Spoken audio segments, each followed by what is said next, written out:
All right, here we go.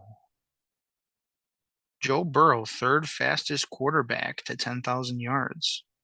That's Not pretty bad. cool. All right, here we go. Ladies and gentlemen, boys and girls, children of all ages, welcome back into another episode of the DAAAgenerates Podcast, episode 140, coming to you a day late, $1 short. Only doing one episode this week because of fucking Turkey Day. We're obviously going to do do a little bit of Bears talk, Falcons review, Jets preview, talk about last week, this week around the NFL. I got a little bit of wrestling. We had the AEW Full Gear pay-per-view last Saturday and new world champion MJF. We're going to talk about that. And then, we got a little hockey. We got a little baseball. And we'll wrap everything up with some other wrestling stuff. But before we get into that, happy Thanksgiving, everybody. Have a fucking happy Turkey Day. We won't talk to you until next Monday. Bubby, don't eat too much turkey. You might fucking fall asleep. You have to eat like 18 turkeys just to take a nap. But anyway, what's up, Nick? How you doing? Nick Johnston, co-host here at the Degenerates Podcast. I Doing know pretty you good. and I were excited after Saturday night. New face of the fucking world, or a new, I almost said WWE. New face of fucking AEW at MJF. Fantasy football, gambling, everything. What's going on with you? Oh man, yeah, it was like you said, it was a very exciting weekend. Watched full year, that was great. Got to see MJF, the new AEW World Heavyweight Championship, champion like we wanted to. That was fantastic. Looking forward to just a bountiful Thanksgiving, as they always say. It's gonna Dude, be. I love me that some turkey. cornbread, that Ooh, cornbread your mom made was fucking amazing. Holy that's shit, that was so sweet. moist, it was just falling apart. Yeah, That's good that's the cornbread. game Like if plan. you cut cornbread and it just stays together in one piece, I don't want it. I Oh want yeah. cornbread where you gotta fucking scoop it up with your hands. You gotta eat it with a fork. You gotta, lick the crumbs off the plate afterward. I want that fucking cornbread that's falling apart like the fucking World Trade Center. You know what I Oh my mean? God. Yeah. Just Great some nice, fuck. You know some what I great mean? That comparisons. you You guys guys know what I'm compared it talking to about. Yeah. crack, and then you compared it to now to the World Trade Center. So, I Oh, mean, dude, it was in fucking all the right amazing. ways, I guess thank you. But yeah, it just meant it was flying fast and it was going very well. So she thought that was very nice. So, that was nice to hear. As always. But yeah, pretty solid fantasy week, solid gambling. Unfortunately, got to watch a bear stinker, a little bit, and we're holding our breath on Fields injury and whatnot. But all around, can't wait for Wednesday. Wednesday, Wintrust Arena, Dynamite, the first Oh time yeah, I forgot about that. MJF gets to come up on Dynamite and talk about his title reign and whatnot. And he'll probably cut a promo. I saw Ishii versus Jericho. That'll be pretty cool. I think Jake Hager versus Bryan Danielson or something like that. I don't even remember. I don't even think that's a match. Either way, that's gonna be a fun little Dynamites and Rampage recording. I think that we get a live Dynamite and a Rampage. We'll be recording Rampage. So I'm excited. That's gonna be fun. He'll probably throw something together the last second to make it all really cool like they always do. But yeah, I'm I just know we like I talked said, about it earlier tonight on Dark. Tay Conti and Sky Blue. I'm gonna watch that one from the tub. yeah. Oh, Oh that is gonna boy. be a battle of the asses right Oh there. boy, yeah. Good luck with that.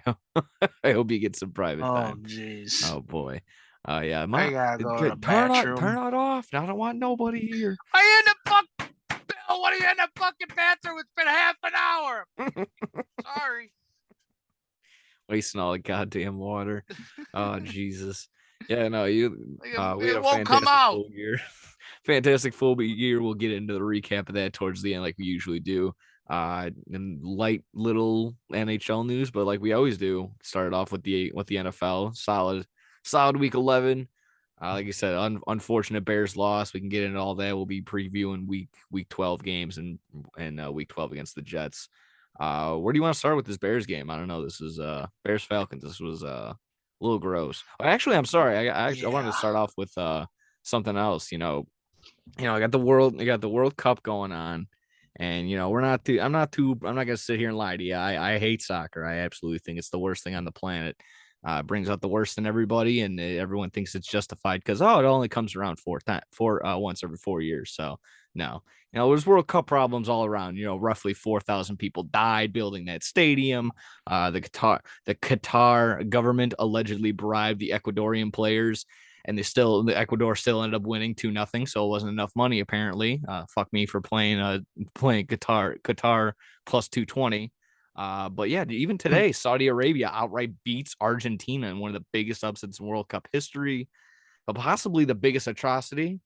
They're not serving alcohol in the stadiums in Qatar. So Qatar World Cup, figure it the fuck out, man. I mean, that's absolutely absurd. I saw the fans, they were chanting in Spanish, we want beer, something like that. So it's not just us, it's everybody that wants this. This is it's unfortunate this is happening in such a big sports spectacle. Yeah, definitely, soccer isn't either of our cup of tea, but I will No. admit it is cool this time of year. Everybody, whether you're the diehard soccer fan, I got a couple buddies that are, or you're just casuals, everybody just pulls for their No. team. Everybody pulls for. No, it's a stupid thing. Having any sort of No, come on, nationalist, people no, like having soccer. any It's like the nationalistic Olympics. I think pride it's is like the absolutely Olympics. ridiculous. It's Not absolutely at ridiculous all. because Not it at sets up for all. the worst in everybody. Everyone says Not the at all. worst thing to everybody What's the difference in the NFL? It's Chicago versus Green Bay. It's because LA versus New York. the This was difference just a different there. scale. Yeah, It's just a different scale.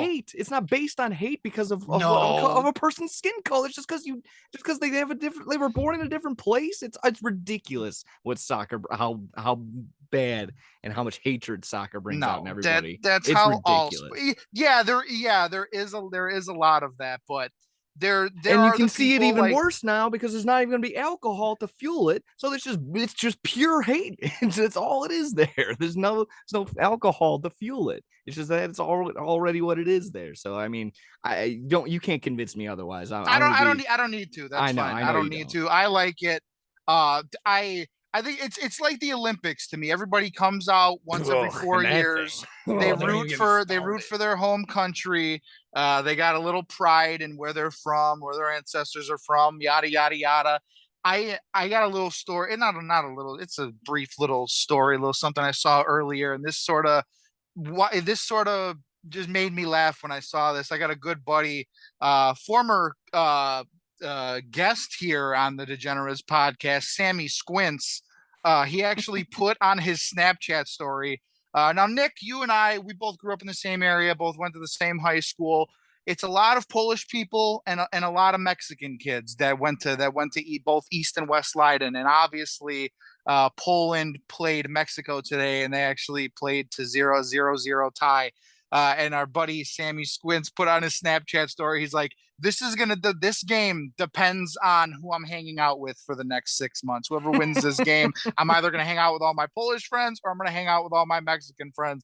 And I just totally related to that because obviously our good buddies, the fucking Sapinskis and the fucking Jaffreys, the Polacks of the world, and then we got fucking Jesse Hernandez and all of them. So they tied, so we get to keep hanging out with all of them in equal amount. So I think it's a perfect yin yang right there. Exactly. And that's the one, a lot of people complain that, there shouldn't be ties in sports. There shouldn't be, no draws or anything like that. In soccer, it's okay because I don't give a fuck about soccer. And it's just that boring of a sport that it's appropriate that it ends in a tie sometimes. So, like football, there's back and forth action most of the time, unless you're watching a Bears game. And I don't think a football game should ever end in a tie, but just, 20 something guys running up and down, kicking a ball around for, it seems like 6 hours.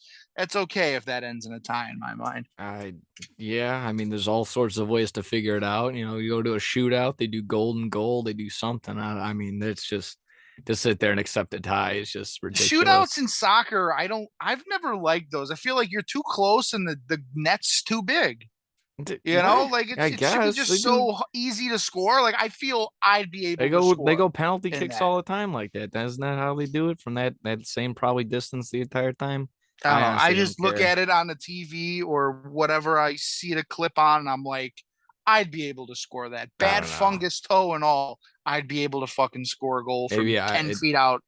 it's just How big is a soccer worse. net? Probably like 15 by fucking probably 15 feet Probably, across and yeah, like 8, 10, 8, 9 feet high. I think. I don't yeah. know.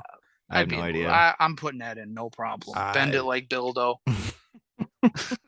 yeah, just all around that game, just watching it, betting on it, just it sounds awful. I don't Oh, even want to. you bet on soccer? No, I know, No. just all around. Like that's what I'm Oh, saying. Like that's just the yeah, sport of never. soccer. It's just It's probably the most boring to watch. I mean, I'm not gonna sit there and you could probably argue cricket. I'm not gonna sit there and worry about that either. But like, uh, yeah, I wouldn't want to sit there when people are like, oh, the soccer game, oh yeah, it's getting going. Like, what's the score? It's like, oh, it's still 0-0, but they're getting going. It's Like they're moving the it's no ball. score, but we just got our first shot on net Yeah, 30 like minutes in. fuck. Like, Like what are what? we doing here? So like Yeah, I don't no know. To thanks. sit there, I got yeah, it's Definitely, most definitely just the popular. ignorant American coming out in both of us, but don't Yeah. give a shit. No, I mean Soccer they is can argue terrible. that oh it's the most popular by this and that. Yeah, popular because it's the least expensive thing to fucking to do. To go out into an open field and get a ball and then create an imaginary net to kick it in. Yeah, that's if you got $10, then you got a fucking then you got a soccer game going. I mean that's just Yeah, easy enough right there. And again, to argue that it's just yeah, $10 and whatever. 2 feet. You're good. There you go. They don't even need You don't even fucking. They don't even need the need cleats. arms. You don't even need arms. It's actually better if you don't have arms in soccer. That way you could actually you could not accidentally get a handball. Yeah, So it's eliminates that preferred, and it slows entirely. you, and it makes arms are slowing you down. You fucking lose the arms, speed up a little bit, ping, ping, you're fucking good to go. There you I go. don't know what that sound. I don't know what that sound effect that did was. Ping, Yeah. ping. I guess speaking of losing arms, we can talk about this Bears game. Might be losing our arm, cute Justin Fields for the week. He went down with a shoulder dislocation, not in his throwing shoulder. So unfortunately, if he does get that figured out and settled, he might be able to go this week against the Jets. But yeah, I mean, this was you were saying this on your story and on the show before. This should have been an absolute beat down for the Bears, and it wasn't. I don't really know. So I think I started off last time. If you wanted to go in and deep dive on this Bears Falcons, well, what Yeah, exactly went wrong? yeah. I mean, we just I don't know. I think we've gotten to the point where now we're just relying on Justin Fields to run all around teams and win games for the Bears, and not even win games, just put up points for this offense. It's not going to happen.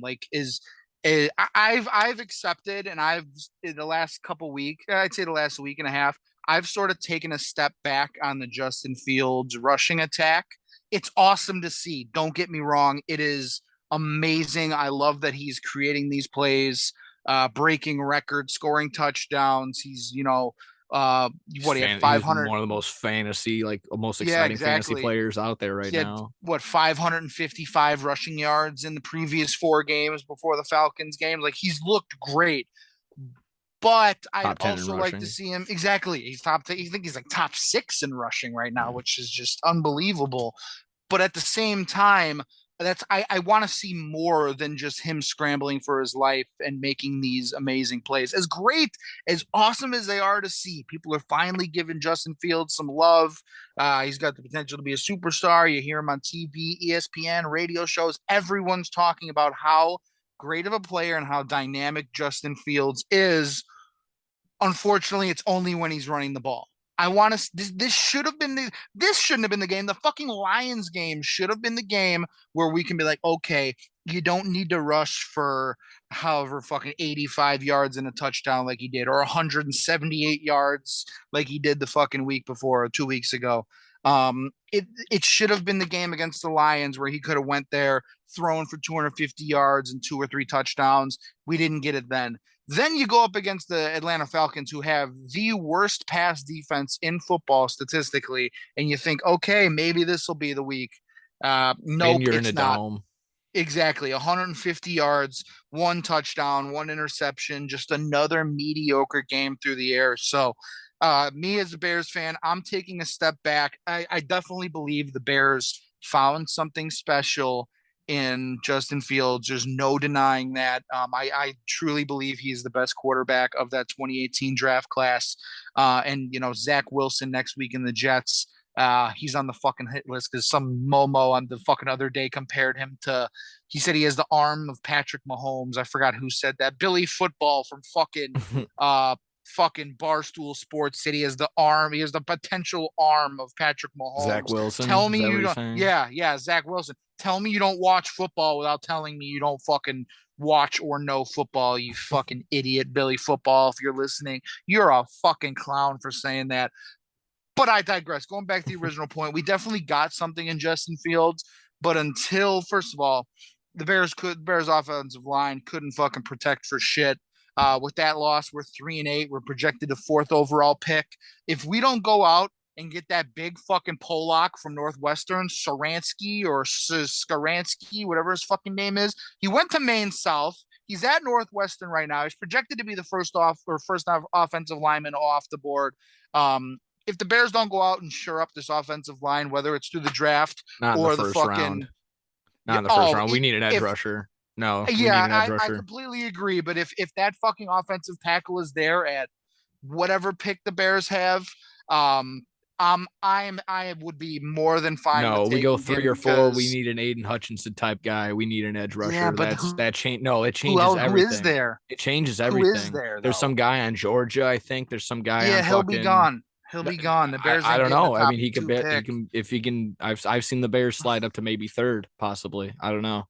I mean, it's the Bears. I don't think the Bears can definitely make an offensive line move in free agency. They should not go for. Yeah, there Can't definitely get it. will be their offensive Can't linemen pull a out Chiefs there. and get like an Eric Fisher in your first round, first overall pick type deal. I know we don't have the first overall pick. I think that's probably going to go to the Panthers as of right now. But no, you first round offensive linemen. I don't think those usually pan out all too well. I mean, look at Penei Sewell. He's like just kind of getting involved in Detroit, and then they were mostly able to get an offensive line through free agency. That was based. There was only really their only one big draft guy was Penei Sewell, like 7th or 8th overall, like 1 or 2 years ago. And I mean, getting Aiden Hutchinson has been the difference for the Lions. I mean, you got to get an edge rusher. I mean, that's just bringing an edge rusher in that changes everything. It makes the QB go faster, and then that brings in all sorts of opportunities for the DBs and everything to step up and make a play. So I mean,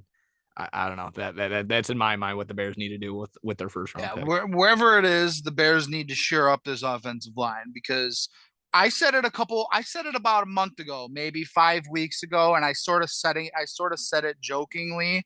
But I said I hope fucking Justin Fields gets hurt.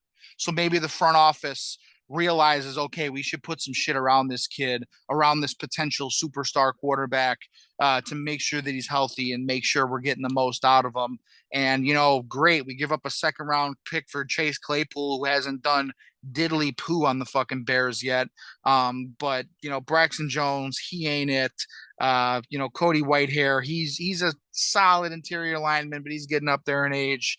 And then on that right side, we got Tevin Jenkins, who's a decent guard when we're running the ball. But him and Riley Reef on the right side of that offensive line. Riley Reeve, Larry Borum, it doesn't matter who's at that right tackle position.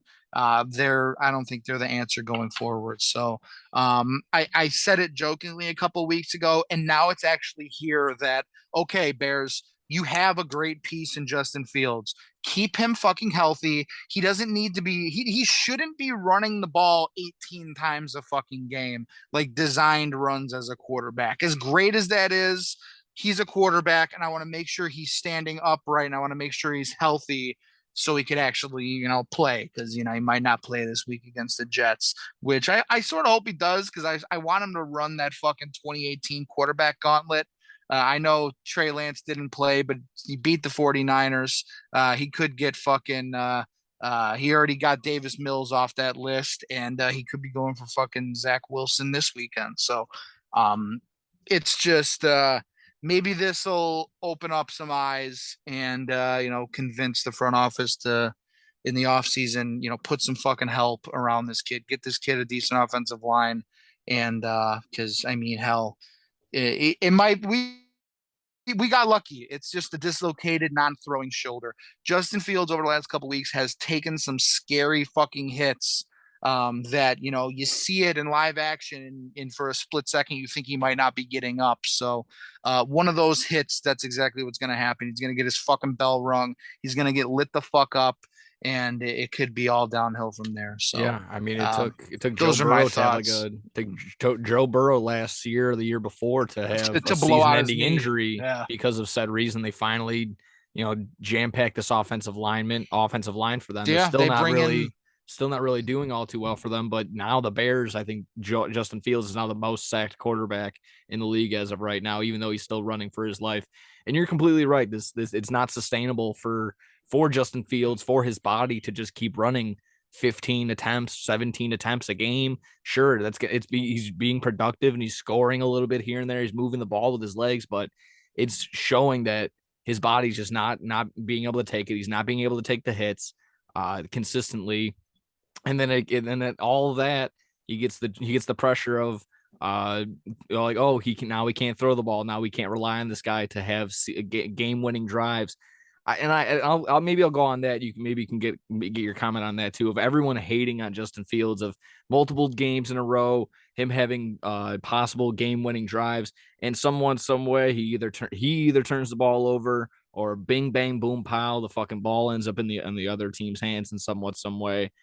And I'll argue just that, we're not going to be in that position without Justin Fields to begin with. So yeah, maybe he's not converting and getting those game winning drives and everything, and getting us pushing forward, breaking through that glass ceiling. But we aren't there without him. It's just as clear and Yeah. as simple as that. So, I Yeah, mean, I is there completely anything agree. on The that? only reason the Bears have been in games is because of Justin Fields. Yeah. If you put a competent offensive line and a real number one receiver on that offense, the Bears are winning. Yeah. They're converting on those last end of the game drives and winning games.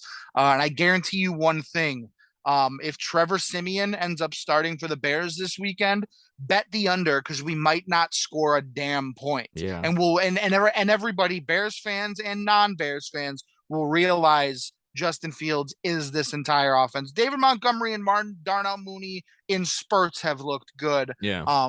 But overall, it's Fields' offense, and the Bears' offense and this team will only go as far as he takes us at this point. Absolutely. And I mean, just like you said, a name, David Montgomery had a nice game, stepped up, and with Khalil Herbert going to be gone, Tristan Ebner, Tristan, who the fuck knows? He got 6 attempts, only turned it into about 8 yards, so not very all productive. But it was also nice to see David Montgomery getting involved in the passing game. So he had a very big reception that ended up turning into David Montgomery scoring on a rushing touchdown later that drive. So that was awesome to see that they were able to make that little connection there. So it's exactly that. While it's not like Justin Fields is going for the run first and saying, all right, fuck all my receivers, the receivers just simply aren't getting open. And we've seen 2-3 weeks now of Claypool not being able to get involved, Mooney finally getting open somewhat, some way. And it might just be because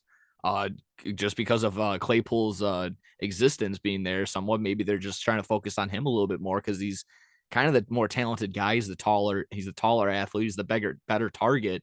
But I mean, just you see it again, like Cole Kmet, Darnell Mooney having better productive games, not necessarily having not another 2-score game for Kmet, but again, nice to see him getting involved. Yeah. What about that catch he made?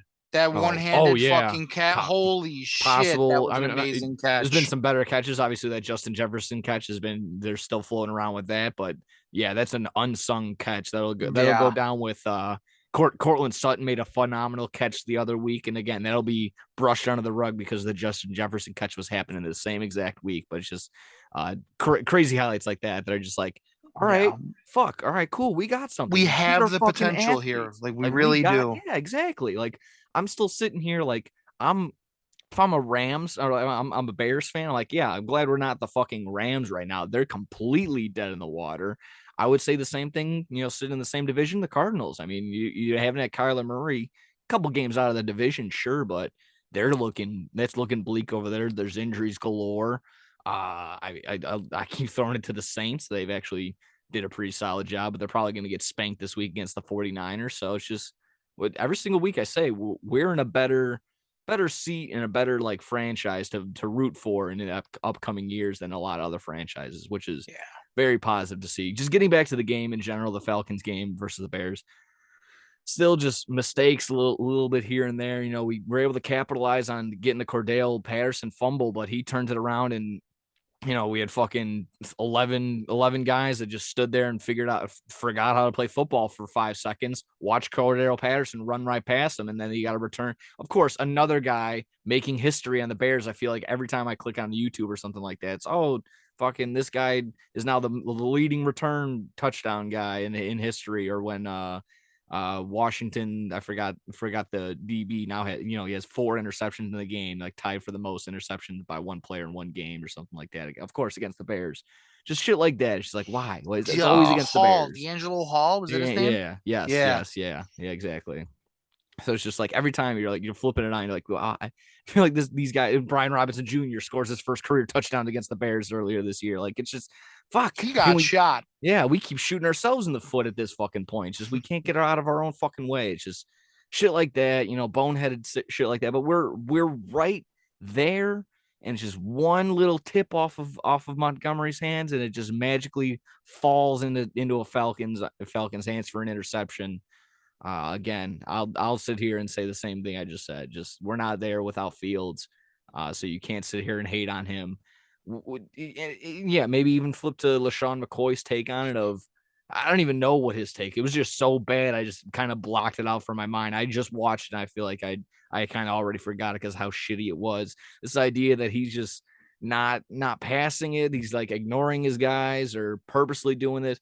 Again, shitty take. And I just saw when I clicked on it to watch the video, it took me to a related video of him hating on Kyler Murray. So maybe he just hates on mobile quarterbacks that aren't really all too accurate and just more or less look to run the ball. So I don't know. Maybe that's just his cup of tea. Yeah, I don't remember his exact take, but the only reason I don't remember it is because I remember the reaction of the people that were sitting around him. They were like, "Are you on drugs? Like, are you out of your mind?" And I was like, on one of those FS1 shows that nobody fucking watches at 2:00 in the afternoon. It's just, I don't even know why those are just literally filler shows while baseball and I exactly. Anyone that says Colin something Cowherd is on there. That's it. Yeah, anyone that has an opinion on TV between the hours of fucking 1 and 5 are irrelevant because no one's watching them anyway. Yeah, Around the Horn's okay. I like me some Woody Page. I do like Around the Horn. I do like that.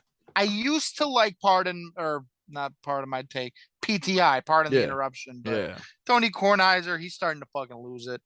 Yeah, I think he's been a little bonkers ever since the fucking the fucking Corona started happening. He's been cooped up at his house a little too long for good reason. I know he's a little older. He's kind of on that little realm of possibly getting sick or whatever. But yeah, he's a little cuckoo bananas, and I feel like Wilbon's kind of in that same thing. He's gonna just. He's just losing touch. He's definitely losing touch with. Whenever he said what it was a couple years ago, he said before he retires, Aaron Rodgers will be a Chicago Bear. Yeah, just shit like that. He's always just like trying to like root for the Bulls and stuff like that. He's just always his bad takes on the Bulls and shit like that. He's just all around Chicago sports because that's just like his thing. But he's also like the going around for ESPN, so it's annoying to hear him here and there. It's just did you have really anything else on this Bears Falcons game? I know it's a huge disappointment. Could have saw way more out of the passing game. Just Justin Fields was visibly hurt for a majority of this game. It looked like maybe one too many rushing attempts. Again, I can say just it was good. And I want to give some praise to again Mooney, Komet, for the most part, while making do with what they could out of the passing game. And again, Monty just overall stepping up, having a nice game, having a nice fantasy day.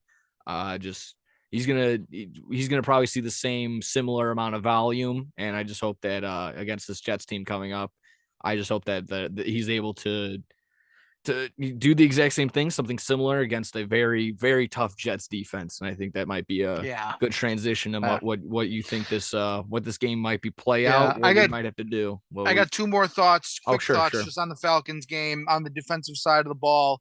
Another good performance from Jack Sanborn, flying all over the field. I guess the Bears front office knew what they had in Sanborn when they traded Roquan. Like that has to be that has to be like one of their reasons for trading him. They had to see something. And I remember going back to the preseason. This kid had an amazing preseason with the Bears, And cutting and AJ Klein. Sorry, just don't want exactly. to cut. So, another good week from Jack Sanborn, and Jaquan Brisker. He's actually leading all rookies right now in tackles in the NFL. So he had another great game, 11 tackles, 7 of them solo, one of them tackle for a loss. It Leading was all rookies in the NFL in If it wasn't for tackles right Sauce now. Gardner, So, that fucking Brisker would have been a nice little fucking ticket for I rookie. got it Rookie. still. I still Yeah, got it cooking there. So yeah. maybe, It's Sauce Gardner tweaks his knee, twists an ankle. I don't know. Gets into a car crash I might have caused. I don't know. I still got that plus 4,000. I think I put $50 on Brisker that's plus 4,000. So yeah, that it's still not too ticket bad. ain't looking too bad right now. So yeah, Sanborn and Brisker both played great over the weekend. Other than that, my one negative takeaway, Kyler Gordon. I know he's a rookie, and he was covering what's his name, Drake London for most of the game. Who Drake London looks like a decent wide receiver, though he's a rookie in He his was own right. besides the Um, touchdown, he was a non-factor. He caught one pass exactly, for 6 yards. It exactly. was the I mean, touchdown. Kyler Gordon has just looked terrible all year, and I don't want to know what's been going on, but he doesn't look like the answer going forward for the Bears either at that nickel cornerback spots. But Jaquan Brisker, Jack Sanborn, they get a thumbs up for me on the defensive side of the ball. Yeah, absolutely. In a defense Absolutely. that's been nowhere to be seen for Yeah, the just last can't we 6 can't stop a weeks. fucking nosebleed. Yeah. It's a shame. Like I said, we can flip over to our Jets preview, maybe our keys to winning that game, what we can do possibly. It's just honestly a big if as of right now. We're just sitting here with reports. I haven't really seen anything too promising on Justin Fields. Also, really anything. It's kind of just been 50-50. It's just a complete toss up right now. We're just like again the good thing with the shoulder was again non throwing shoulder. But just bad to see a dislocation, something like that. He's gonna probably be some sort of shoulder sling, something like that for the game if he does go. But I'm in the same boat as you. If Trevor Siemian is going, I would take the under on the game. I'll take the under on the Bears team total. I don't see them moving the ball very much. I definitely don't see them scoring very often at all. At all, I don't think. Yeah, I mean, we can maybe squeak out a couple of field goals here and there. It's possible, but I don't. Yeah, that's not very promising when I see a guy like that coming into a starting position after seeing the ball move in such an exciting way that we haven't seen basically ever on the Bears side of the ball and on the offensive side for them. So I'll shoot it back to you maybe, unless you wanted me to kick off on how we wanted to get this game Yeah, going. this game is going to come down to not only Justin Fields but both of the quarterbacks. Robert Saleh came out earlier today and said Zach Wilson, his job's up in the air right now. 9 for 22 with 77 yards, no touchdowns, no interceptions in what might possibly could have been the worst football game ever between the Patriots and the Jets. Yeah. Over the weekend. One on a last second walk. It wasn't a walk off, right? It wasn't. There was a couple more. There was like a couple more 25. There was like seconds. 20 Last seconds left. second, Yeah. like fucking defensive touchdown for the Patriots. Zach Wilson, after the fact, got asked some question. Wasn't didn't really blame it on himself. Zero blame. Exactly. Yeah, he no took no blame there. at all. And Robert Saleh didn't like that. So we said it here a couple weeks back. That dude, he ain't shit. I knew draft night when he was standing next to the other dudes, and he was just this pasty, skinny little white kid with blonde hair and blue eyes. I was like, you're not making it in the NFL.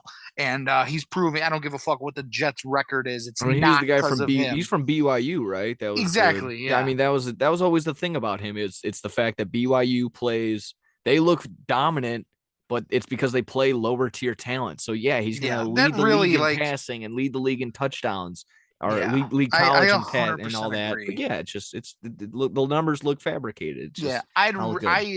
I had an argument. This was a couple of years back. I had an argument with a buddy of mine, and we were talking about exactly that. Who would you rather take? The guy with, just making up these numbers, a quarterback from BYU with 5,000 passing yards, 40 touchdowns, and 3 interceptions? Or would you rather take the guy from Ohio State with 1,500 yards, 30 touchdowns, and 6 interceptions? I'd rather take the fucking guy from Ohio State because he's playing Alabama, he's playing Clemson, he's playing fucking Michigan, Yeah, he's no, playing the exactly. top They're tier getting into the athletes in playoffs. the They're world. playing the Exactly. contenders. And Those are the the Big Ten is still pretty solid. Exactly. Yeah, Just exactly. in this little I'd world. rather Yeah. take a guy like that. Even look at fucking Justin Fields and Trevor Lawrence. I mean, they're Yeah. having pretty successful starts to their careers, and even Davis Mills might not be the guy in Texas going forward or in Houston going forward. But he had a great college career at Stanford. They're a Pac-12 team. They play some fucking good teams. Obviously, Lawrence with Clemson and Fields with Ohio State. They got more experience than these guys who play the little schools, who play Wyoming State Technical School, whatever the fuck. But anyway, it goes back. This game's going to fall on the quarterbacks, and it might be the lack thereof quarterback position for each of these teams. The over under set at 39.5. We kept talking about how that Bears over under keeps going up and up and up, and here we are back at 39.5 for a total. So I this might be the worst game. If Justin Fields doesn't play, this might be the worst game Bears fans have watched in years. In years, and that goes back to the fucking Mitch Trubisky days too. So, if Trevor Siemian plays in this one, it might be scoregami fucking, I don't know, all-time lowest score. I can't even think, fucking 5-2 or something like that. There's gonna be more goals scored in fucking a World Cup soccer game than in the Bears Jets game this Sunday. If fucking Trevor Siemian has to go. That doesn't sound all too appealing, so I'll try and be somewhat optimistic. I'm just glad we're playing the Jets today and not at the beginning of the year when they were pretty fucking just red hot rolling through teams. They don't have Breece Hall right now. He tore his ACL early on in the season. I mean, not even playing, and he's still their best player. Yeah, absolutely. I mean, Michael Carter and James Robinson, while they're viable options, we're still gonna have to look at them somewhat. Michael Carter's pretty good at being their pass catcher in the backfield, and I would think that James Robinson probably gets a couple of goal line touches if they're even able to get down there. But yeah, just Zach Wilson is looking the worst he's ever looked ever before. I mean, everyone's been dogging on him, and for all good reason. Yeah, rightfully so. No accountability for the shitty performance. They averaged 2.5 inches of offense in the second half, which it's average. 2.5 inches is average. Did you see that video going around? The husband was like, "Hey, honey, did you know the Jets averaged 2.7 inches per play today? Isn't that a lot?" And she's like, "That ain't shit." And he just looked so upset afterwards. Yeah, that's a lot. He's like, "No, babe, that's good." She's like, "No, it's not." Exactly. So just looking fucking terrible right now. Like I said, this is kind of the same thing. Kind of relying on Fields' shoulder if he's going to be good to go. I feel like all systems will be good to go. I would hope so.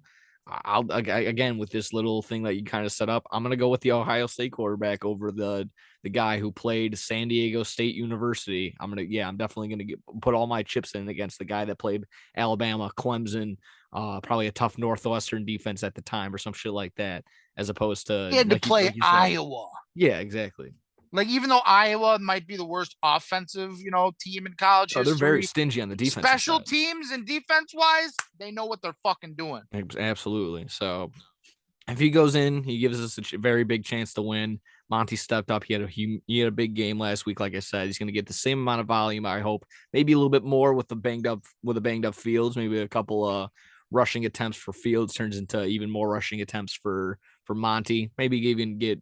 He had 6. Like I said, maybe even bump that up to 7 or 8 for Ebner next week. But yeah, if he isn't cleared, I mean, this is gonna be pure agony. It's gonna be bad. Yeah, but you know what? I am also thankful that this game is not a Thanksgiving game. Yeah, because if I had to waste some of my Thanksgiving, whether it's leaving the turkey bowl or just having to sit through this game on fucking Thanksgiving, I'd be really fucking pissed. So, don't have to waste any of our holiday watching this fucking atrocious game. That's actually pretty good because I mean these Thanksgiving games are actually looking pretty good. But yeah, just Yeah, they are. getting at the rest of this Bears preview. Just you know, keep talking about him. This is a similar QB that we kind of saw last week in Marcus Mariota.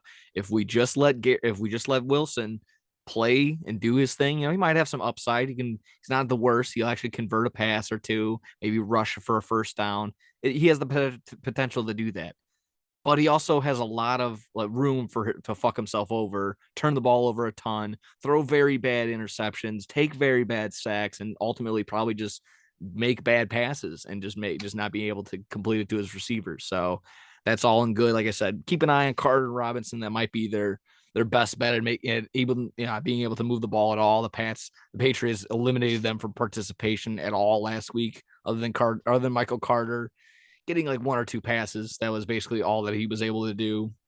And like I said, I was only able to watch that because I was playing against him in fantasy, so it was nice.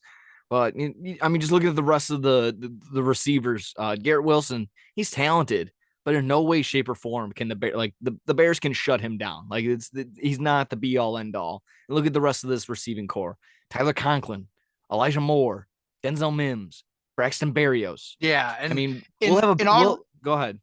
In all realization, Garrett Wilson is having a Darnell Mooney year. Yeah. Like, look at their numbers; they're exactly the same. Yeah. So, and I mean, he is a great talent. I think he has all the makings of a varsity athlete, as Uncle June likes to say. But this season, like, it's sort of the same situation. He's the only like Fields is our only weapon.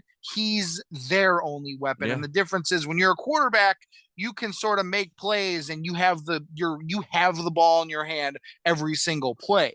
If you're Garrett Wilson, you're fucked out there if you got Zach Wilson throwing to you all day. So just the fact that this guy has 500 yards and 2 catches is honestly a miracle in that offense. I'm not even gonna lie. I know Corey Davis is still on a little injury report for them, but again, Wilson, Conklin, Moore, Mims, Berrios. I'm gonna argue that we're gonna have a better wide receiver core in the Turkey Bowl this year. Only time this year. Oh, yeah. You're talking Turkey Bowl. Yeah. We got the Gator. We got Troy coming in. I'll be there. I found a glove, so I'll maybe be able to do something. Just one glove. You're Michael Jacksoning it. Yeah. You're Michael Jacksoning it. I stuttered there.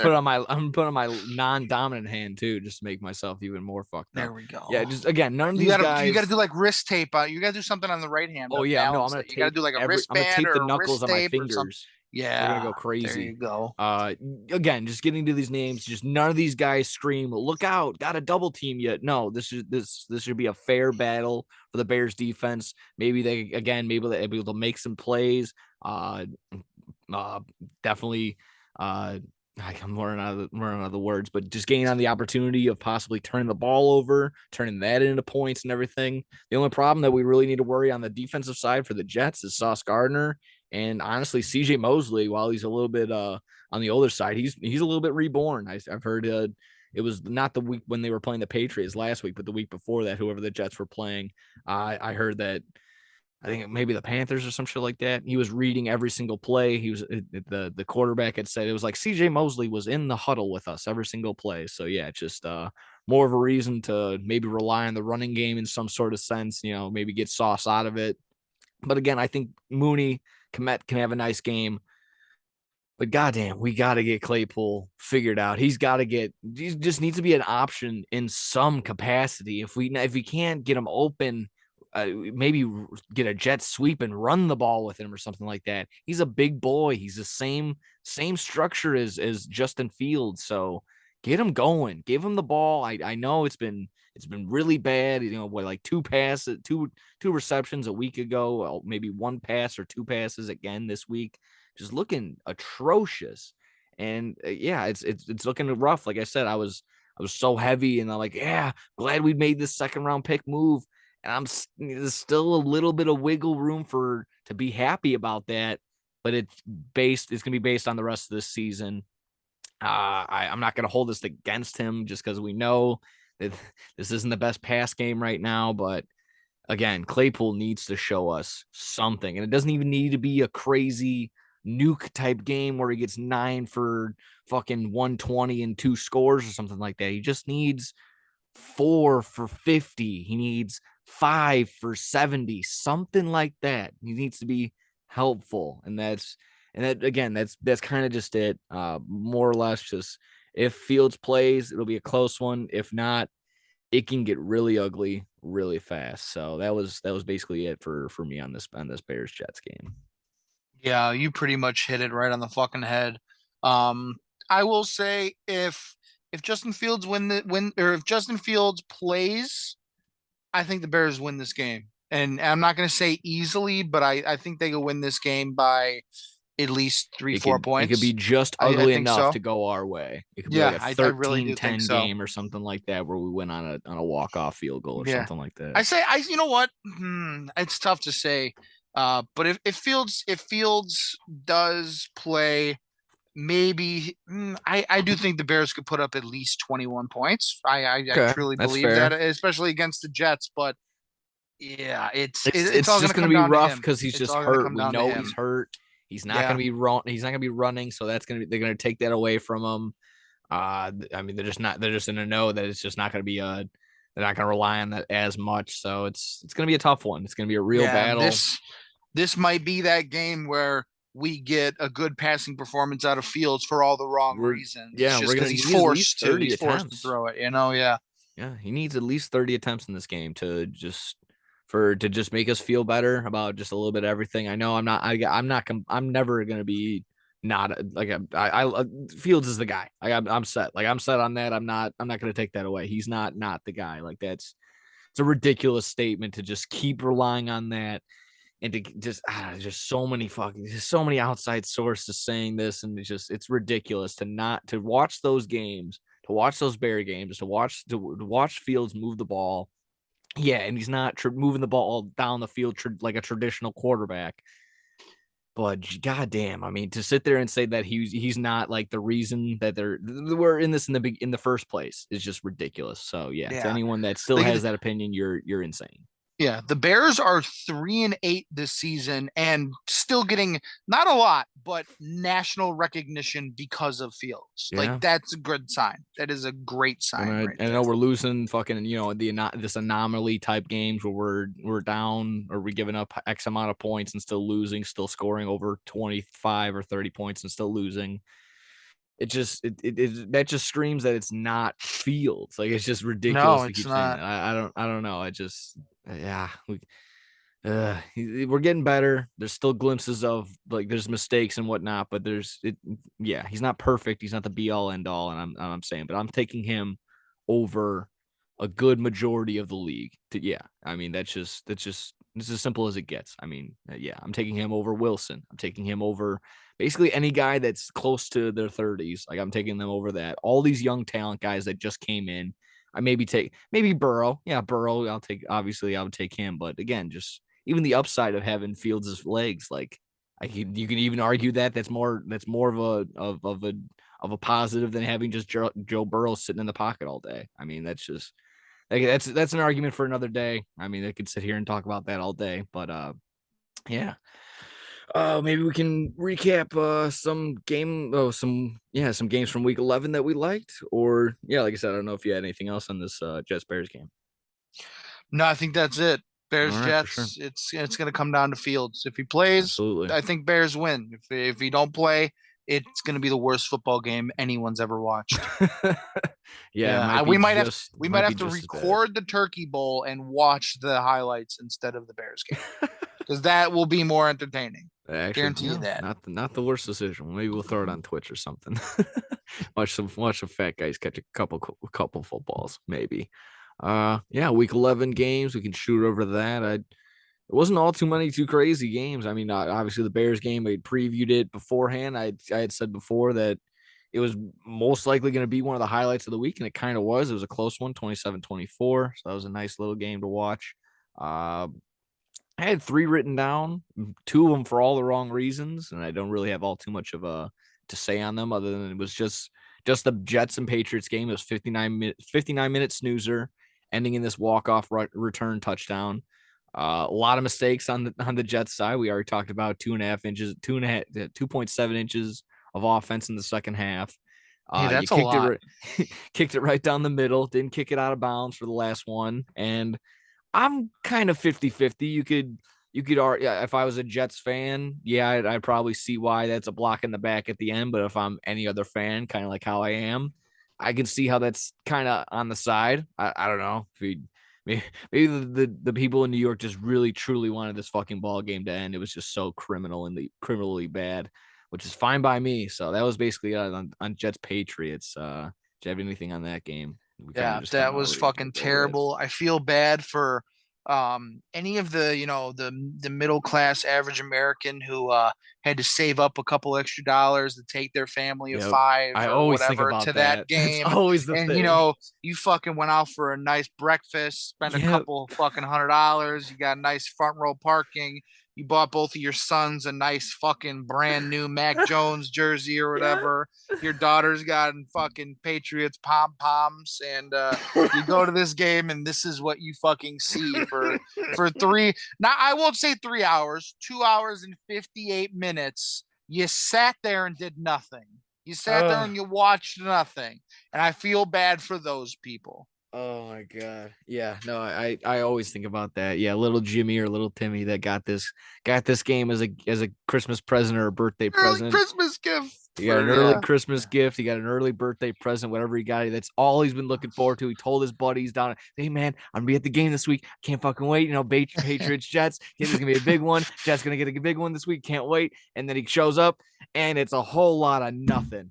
And oh boy, you just sit there and you pan over, and that's when like being a cameraman has to be one of the most satisfying. You're like, who can I find that's just the most sad, most Most disappointing fucking miserable person in this most stadium. miserable fuck on this planet is sitting here, and I'm gonna find them.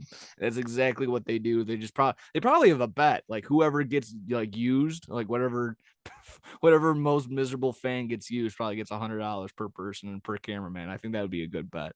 But yeah, this game was atrocious. And they just did. I mean, I just kept it on, or it was only on red zone when they were. And it was never on red zone because they were never in the fucking red zone. I So was gonna say that this was game good. was when the fuck was it on Red Zone? Yeah, exactly. It was I didn't between I, that I, one. I Yeah. didn't watch Red Zone this week because we only had the Bears game going on, but I was like, there's no way this game at all got onto Red Zone. Nope.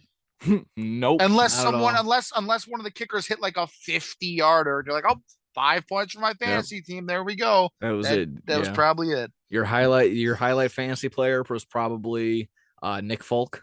No, I think Ramondre Stevenson had a nice game if you had a PPR league, and I think even Damian Harris had a nice little game. But yeah, all around poo poo game right there. Wouldn't want anyone to watch that again. Maybe make that a bet if you got for your fantasy league. If you're doing one of those punishment leagues, make them watch all the worst games of the season in its entirety. Like Oh they need to yeah. watch. Like they need to watch them. Just You brutal fucking ones. take their phone away from them, lock them in a Yep. room, and they had to watch the Mm-hmm. Bears Jets game from Mm-hmm. week 12.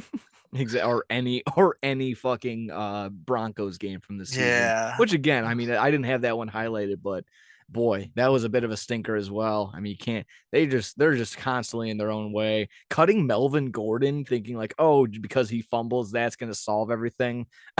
I would. I would love when I heard that, I was just like, damn, I want there needs to be some sort of hidden camera video of Melvin Gordon getting this reaction like, oh, really? Me? I get me? I'm the reason?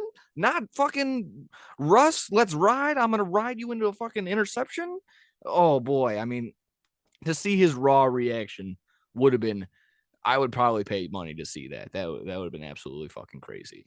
Absolutely maddening. I mean, I get it. He's nothing too valuable. He keeps fumbling. That seems to be his big issue. But again, to think like he's the problem or something like that, I don't know. That's kind of crazy. I mean, he'll probably clear waivers and he'll be on some sort of team sometime soon. But that's just I don't know. Did you have anything on Melvin Gordon getting cut? No, No. fuck him.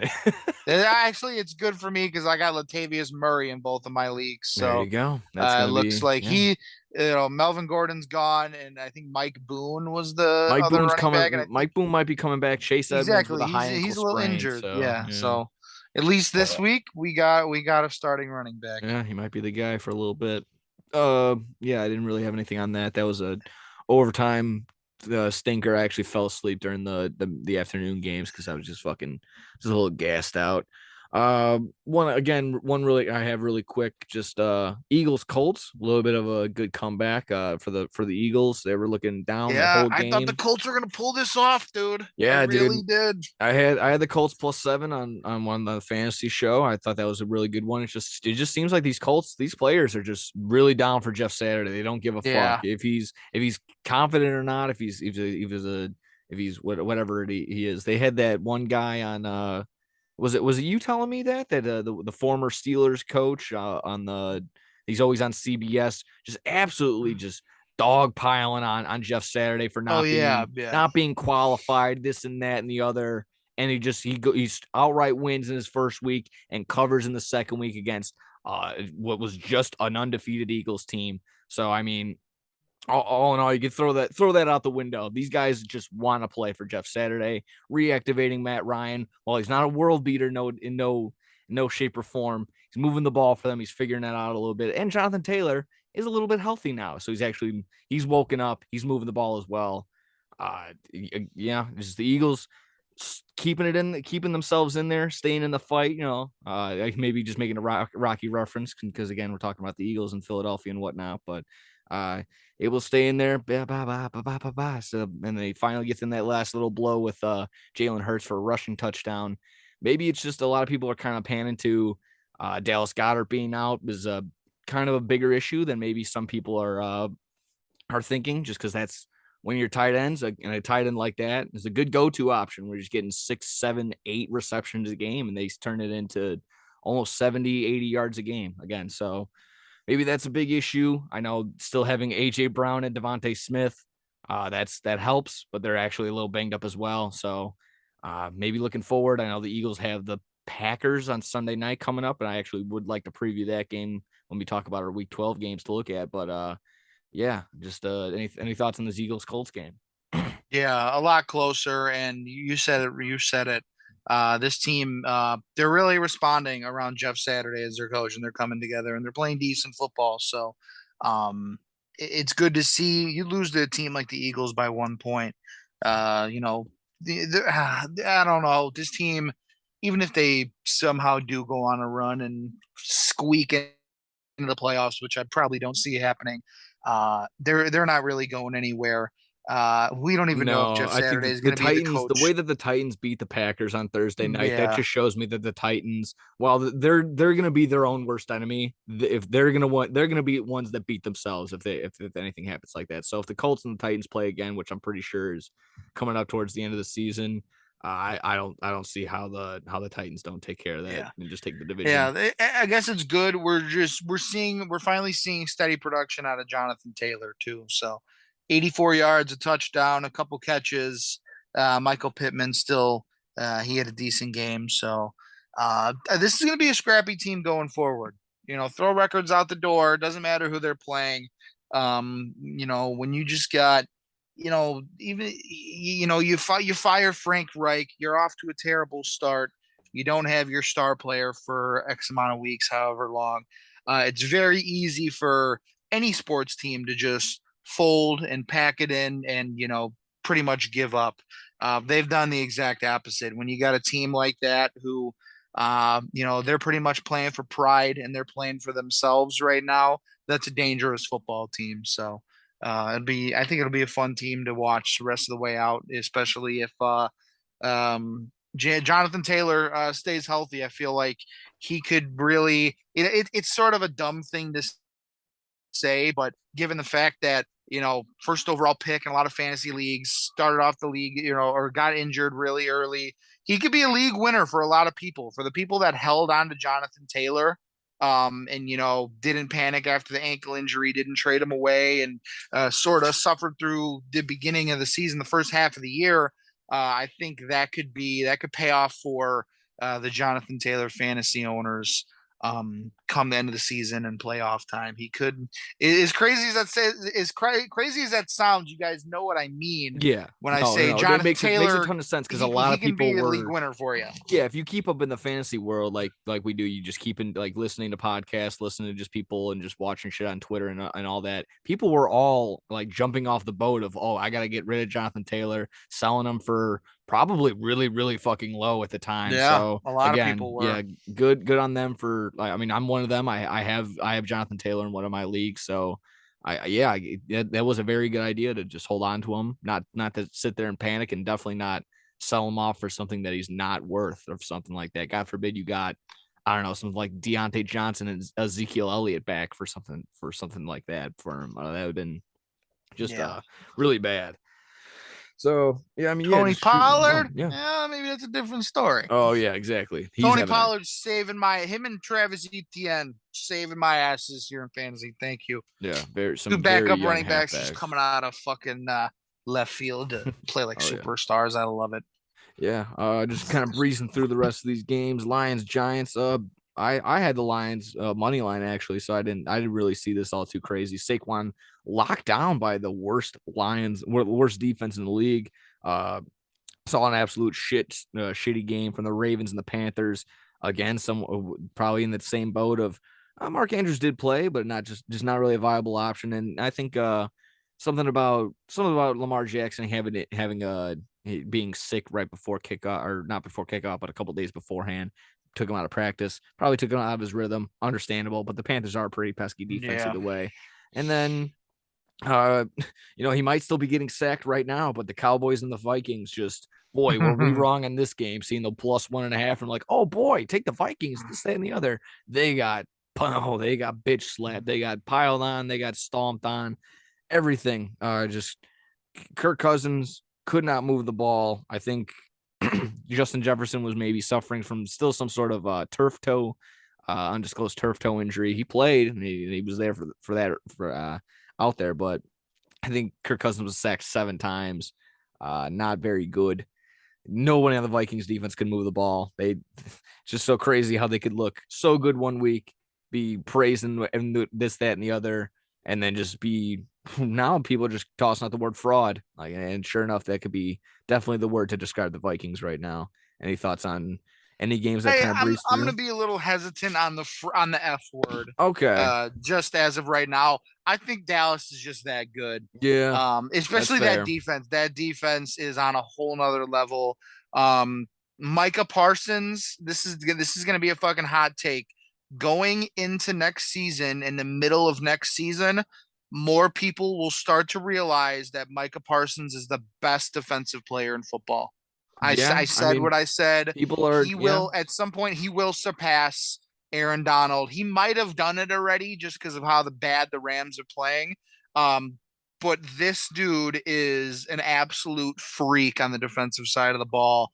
And then even on the other side, Dak looked great. Tony Pollard proves why he should be their starting go-to number one. And even Zeke, I mean, Zeke fell into the fucking end zone twice. So they got a good, two-headed monster running back right there. And every team, you're gonna get your fucking ass whooped every once in a while. Yeah, I suppose. A lot of people say, oh, look at but this is the second time against a team that's most likely going to be in the playoffs. Yeah, so yeah, exactly. But then I also look and they fucking beat the Bills. So who the fuck knows what's going on? Yeah, I suppose. I'm not gonna put the F word on the Vikings yet. We'll see how they respond.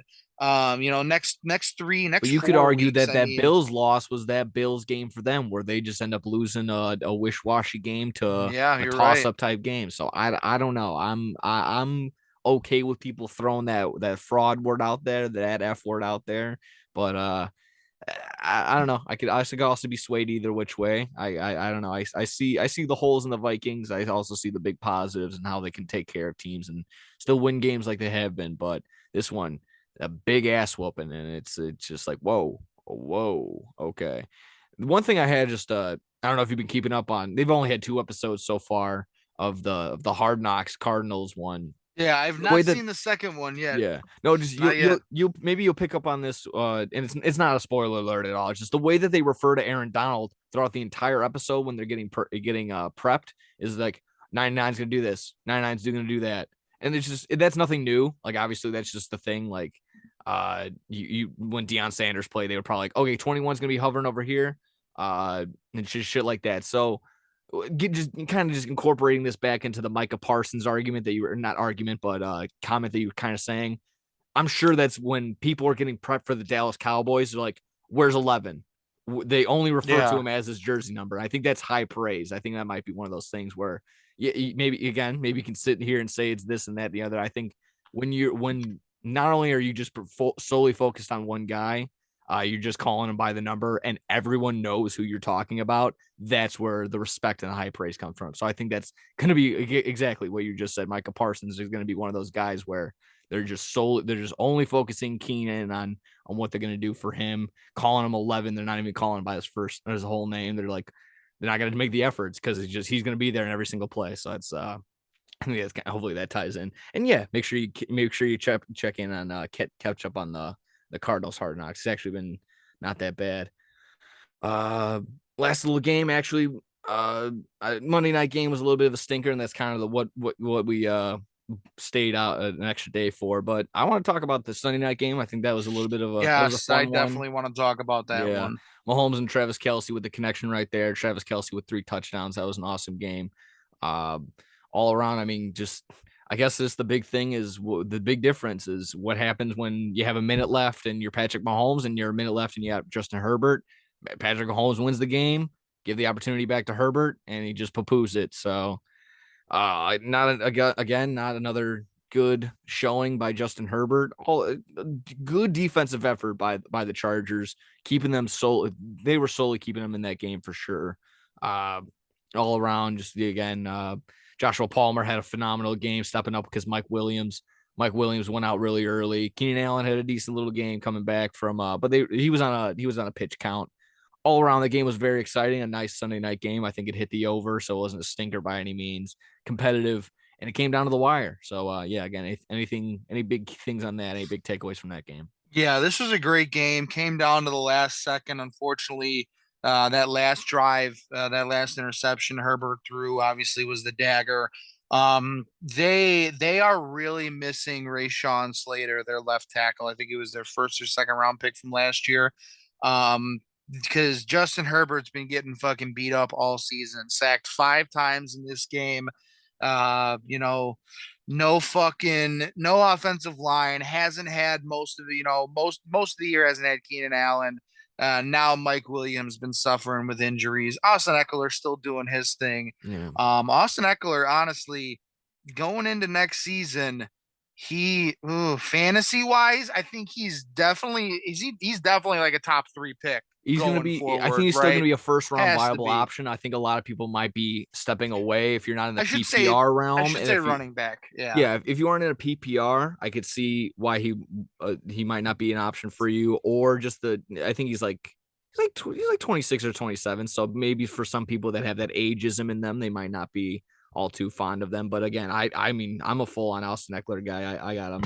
If I had the opportunity to take him again in the spot that I did, I would. So, I mean, that was pretty good. Yeah, PPR leagues, I think from here on out, he's a top 3 running back off the board, no doubt. I mean, right next to, you got you're going to argue Saquon, McCaffrey, and Jonathan Taylor, the only 3 that might be ahead of him. If Saquon shows me the exact same thing that he did this year, fully healthy, he's number 1. You could argue that he's 1-1. Yeah, absolutely.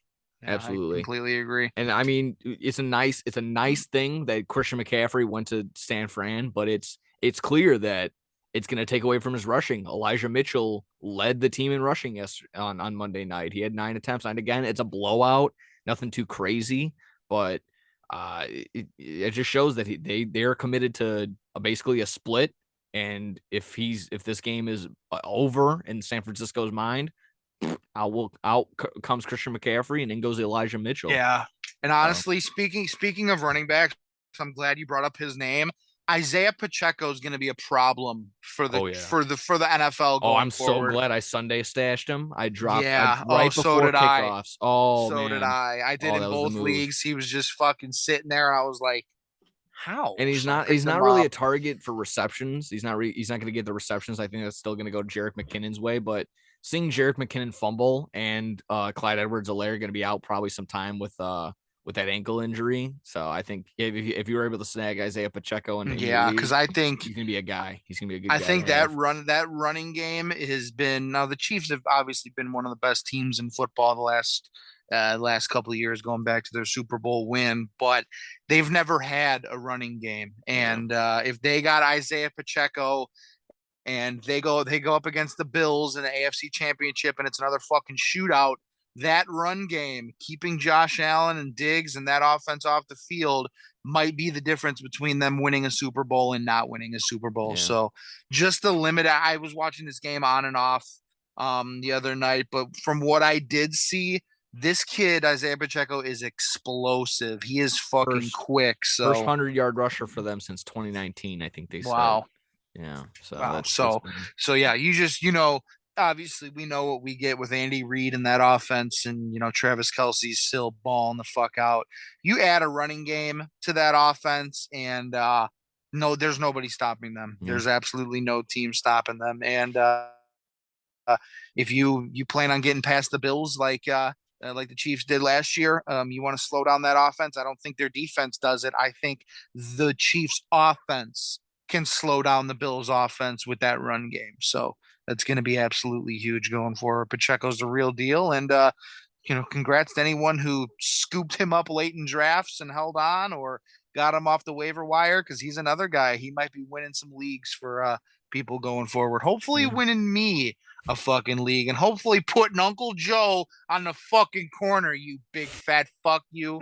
I hope you're out there begging all day, freezing your nipples off. Oh my goodness. Please do I can't not wait. put that I in the can't wait. audience's mind. I can't wait. Whoever's on the fucking corner, punishment for our family fucking fantasy fucking football league is you got to stand on the corner for 4 hours and beg for change. And whoever does it, I'm fucking driving by with I don't know what, but I'm gonna throw something at them. Tar and feather, Maybe yeah. some, yeah, maybe just a bottle of silly string or something funny like that. But I'm gonna get them good.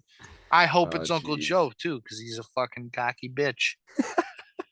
Come on now. But yeah, Oh Chiefs got a boy. running game. Justin Herbert ain't got fucking no ribs. Mike Williams ain't got an ankle. And yeah, how you doing? There you go. That's that about wrapped up week 11 in my mind. Like I said, kind of even dipped into the Monday night game a little bit. That was it was okay. It was a fun one. I guess and kind of if you had a lot of fantasy points coming from Jimmy Garoppolo of all people, but for sure from Travis Kelsey, Brandon Ayuk, and Debo, especially those guys are right there. So that was good. And Christian McCaffrey caught a lot of passes. Like I said, he didn't rush all too much, but I think he caught like 7 passes. So that's where he's going to get his points if you have him in a PPR league. Still going to be a viable option. Let me see. Looking at maybe week 12 games, maybe a couple of games we're looking forward to. I know we got Thanksgiving, so we got three games right there. No one's on their bye, because we need a full Thanksgiving slate and a full Sunday slate. So thank you very much, NFL, for that. But yeah, did you want to? I know we kind of want to talk about just about all 3 Thursday night, all 3 Thanksgiving Day games for sure, and then maybe a game or two here on Sunday. Would you want to start off first? Any game screaming at you on Thursday night on Sunday? Either Yeah, one. let's just start. Let's start from the fucking beginning. I think we're Sure. gonna get Bills Lions, and it might not be the most exciting game ever.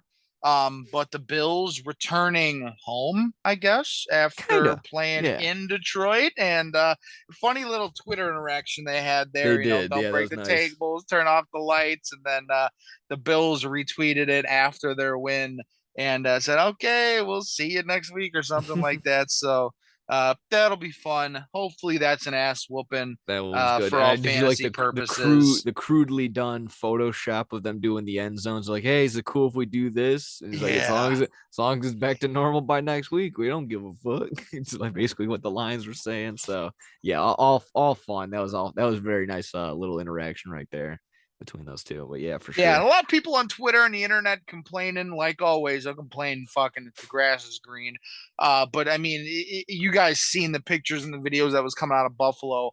There's no way that that would have been a good game up in fucking Buffalo on Sunday with No. the amount of snow that they got. I know you guys, you don't give a fuck. You love your snow. You're gonna jump through tables anyway. But in terms of on the field, no one wants to sit there and play that game, and no one wants to sit there and watch that game in the fucking stands. I So mean, it's that. I mean, it's simply no one wants to drive through that. I mean, yeah, that's really what it exactly. came down to: the safety of the people attending the game. I mean, it only makes sense that you want to keep what 50,000 plus fans completely safe, out of harm's way, off of the streets in a snowy tundra. So yeah, it makes so good on them for moving that game and whatever 50,000 out of the 80,000 fans that were at that game were it was a majority of Bills fans at that game to begin with. So they moved well. The Bills Mafia, they travel well in packs. So that's seemed like it was still able to have a nice game. Yeah, just unfortunate that unfortunate that they had to move it for the weather, but good that they did, I feel. So I mean, Mm-hmm. having that attitude of, oh, you're a snow town. Why don't you want the snow? It's like, idiot. Are you gonna drive through that? You drive through it. You take a bus. I'm always in that, like, fuck you. Like, what do you no? It's just a ridiculous statement to stand on. But I think this game's gonna be fun. Yeah, no, I High mean, pace, high offense. Crazy enough, Jamal Williams is leading the league in total touchdowns. I don't know how that's going to work out insane. against. Yeah, I don't know how that's going to work out against the Bills defense. No, he's scoring three more. Oh, It okay, doesn't matter who they play. It sure, really does. That dude is gonna fucking find the end zone. They're sure. gonna give up 70 points, but the 21 points they do score, 19 of them are coming from Jamal Williams. Makes a ton of sense. Yeah, 18. I did the math there wrong. you go. Now you got it. Yeah, Math is I figured hard. he was. Yeah, he's going to kick an extra point too. Why not? Fuck it. Uh, Fucking funny. no, this game ought to be good. They're in the dome. So everyone's going to be moving a little bit faster. Maybe Jared Goff actually does have a completely shitty game. Very tough defense going up against them. I think Monroe St. Brown might still be going to be a viable start. But just about everybody else, and on terms of fantasy wise, and the Bills, you're probably going to end up playing. You're going to play Devin Singletary, Gabe Davis, Stephon Diggs. You're going to play Josh Allen without a doubt. I mean, that's just simply how it's going to go. Again, on the flip side, I would be a little wary of Williams. And I don't know if you have to somehow you don't have to probably stream Goff again. No bye weeks this week, so maybe you got your full lineup all set ready to go for that. But maybe Amon St. Brown, and that's gonna be about it. I still think he can move the ball and have a nice game. He's had another 7 for 70. I know you got him on your squad or one of those two. So I think that'll be a good game from just about everybody. And hopefully just looking for points. I think it's all we're all really looking forward to. I don't see the over under as of right now. I'm trying to pull it up. 54 and a half. So boy, that you have any sort of piece right there. And if you're just basing off of the total, you're looking for a nice game, looking for a highest scoring game right there. But it could all be maybe it could all be from the Bills side. So I don't know. Yeah. Yeah. The one thing going forward, and it might not be this Thursday game against the Bills, but Wookie rookie wide receiver Jamison Williams, one Oh of the top yeah. picks out of Alabama, just came back off the IR after suffering that ACL tear. He isn't. It says here he's not expected to play against the Bills, which is just upsetting to hear. But when he does come back and he does play, I'm definitely gonna want to tune in because he's supposed to be one of the fastest fucking wide. He's supposed to be like Tyreek Hill type fucking speed. This guy, Ooh, that's fun and to hear. he's like 6'1". He's like 6'1", like 190, 200 pounds too. So he's a big dude and he's got that speed. He's uh the Lions are definitely hoping he can make a full recovery off that ACL because if he does, him and Amonra are going to be scary going forward as a 1-2. So I was Yeah. hoping to maybe see him this Thanksgiving. It looks like he's not going to play, but whenever he does, tune in because that could be a fucking household name somewhere down the line, Jamison Yeah. Williams. Yeah, so it'd be good. Again, Bills just played their last week. Lions back at home, so both familiar with the turf, both familiar with the arena right now. So it might still be the same thing where it's a majority of Bills fans rocking that place more than there are Lions fans. So that ought to be fun to watch. If you're good on that game, we can flip over to Giants Cowboys. And this some are saying that this might be the game, the battle for OBJ, as whoever might win this game is going to have the better record in the division. Or actually, no, well, the better than the other person, but still the Eagles are going to be the leader in that division without a doubt. But yeah, these are two of the teams that OBJ is considering. Maybe what do you got on this Giants Cowboys game?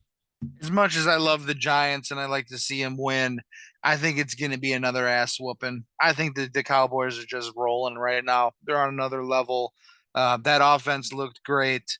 That defense looked even better last week, and that was against a good Vikings team. So, I think at home, Thanksgiving, the Cowboys always they like to come out and they like to show up on Thanksgiving and play some football. So, uh, I'm expecting -9 as the line. I never really like taking, big heavy lines like that, especially when it gets close to double digits. But I think the Cowboys fucking blow them out this Thursday.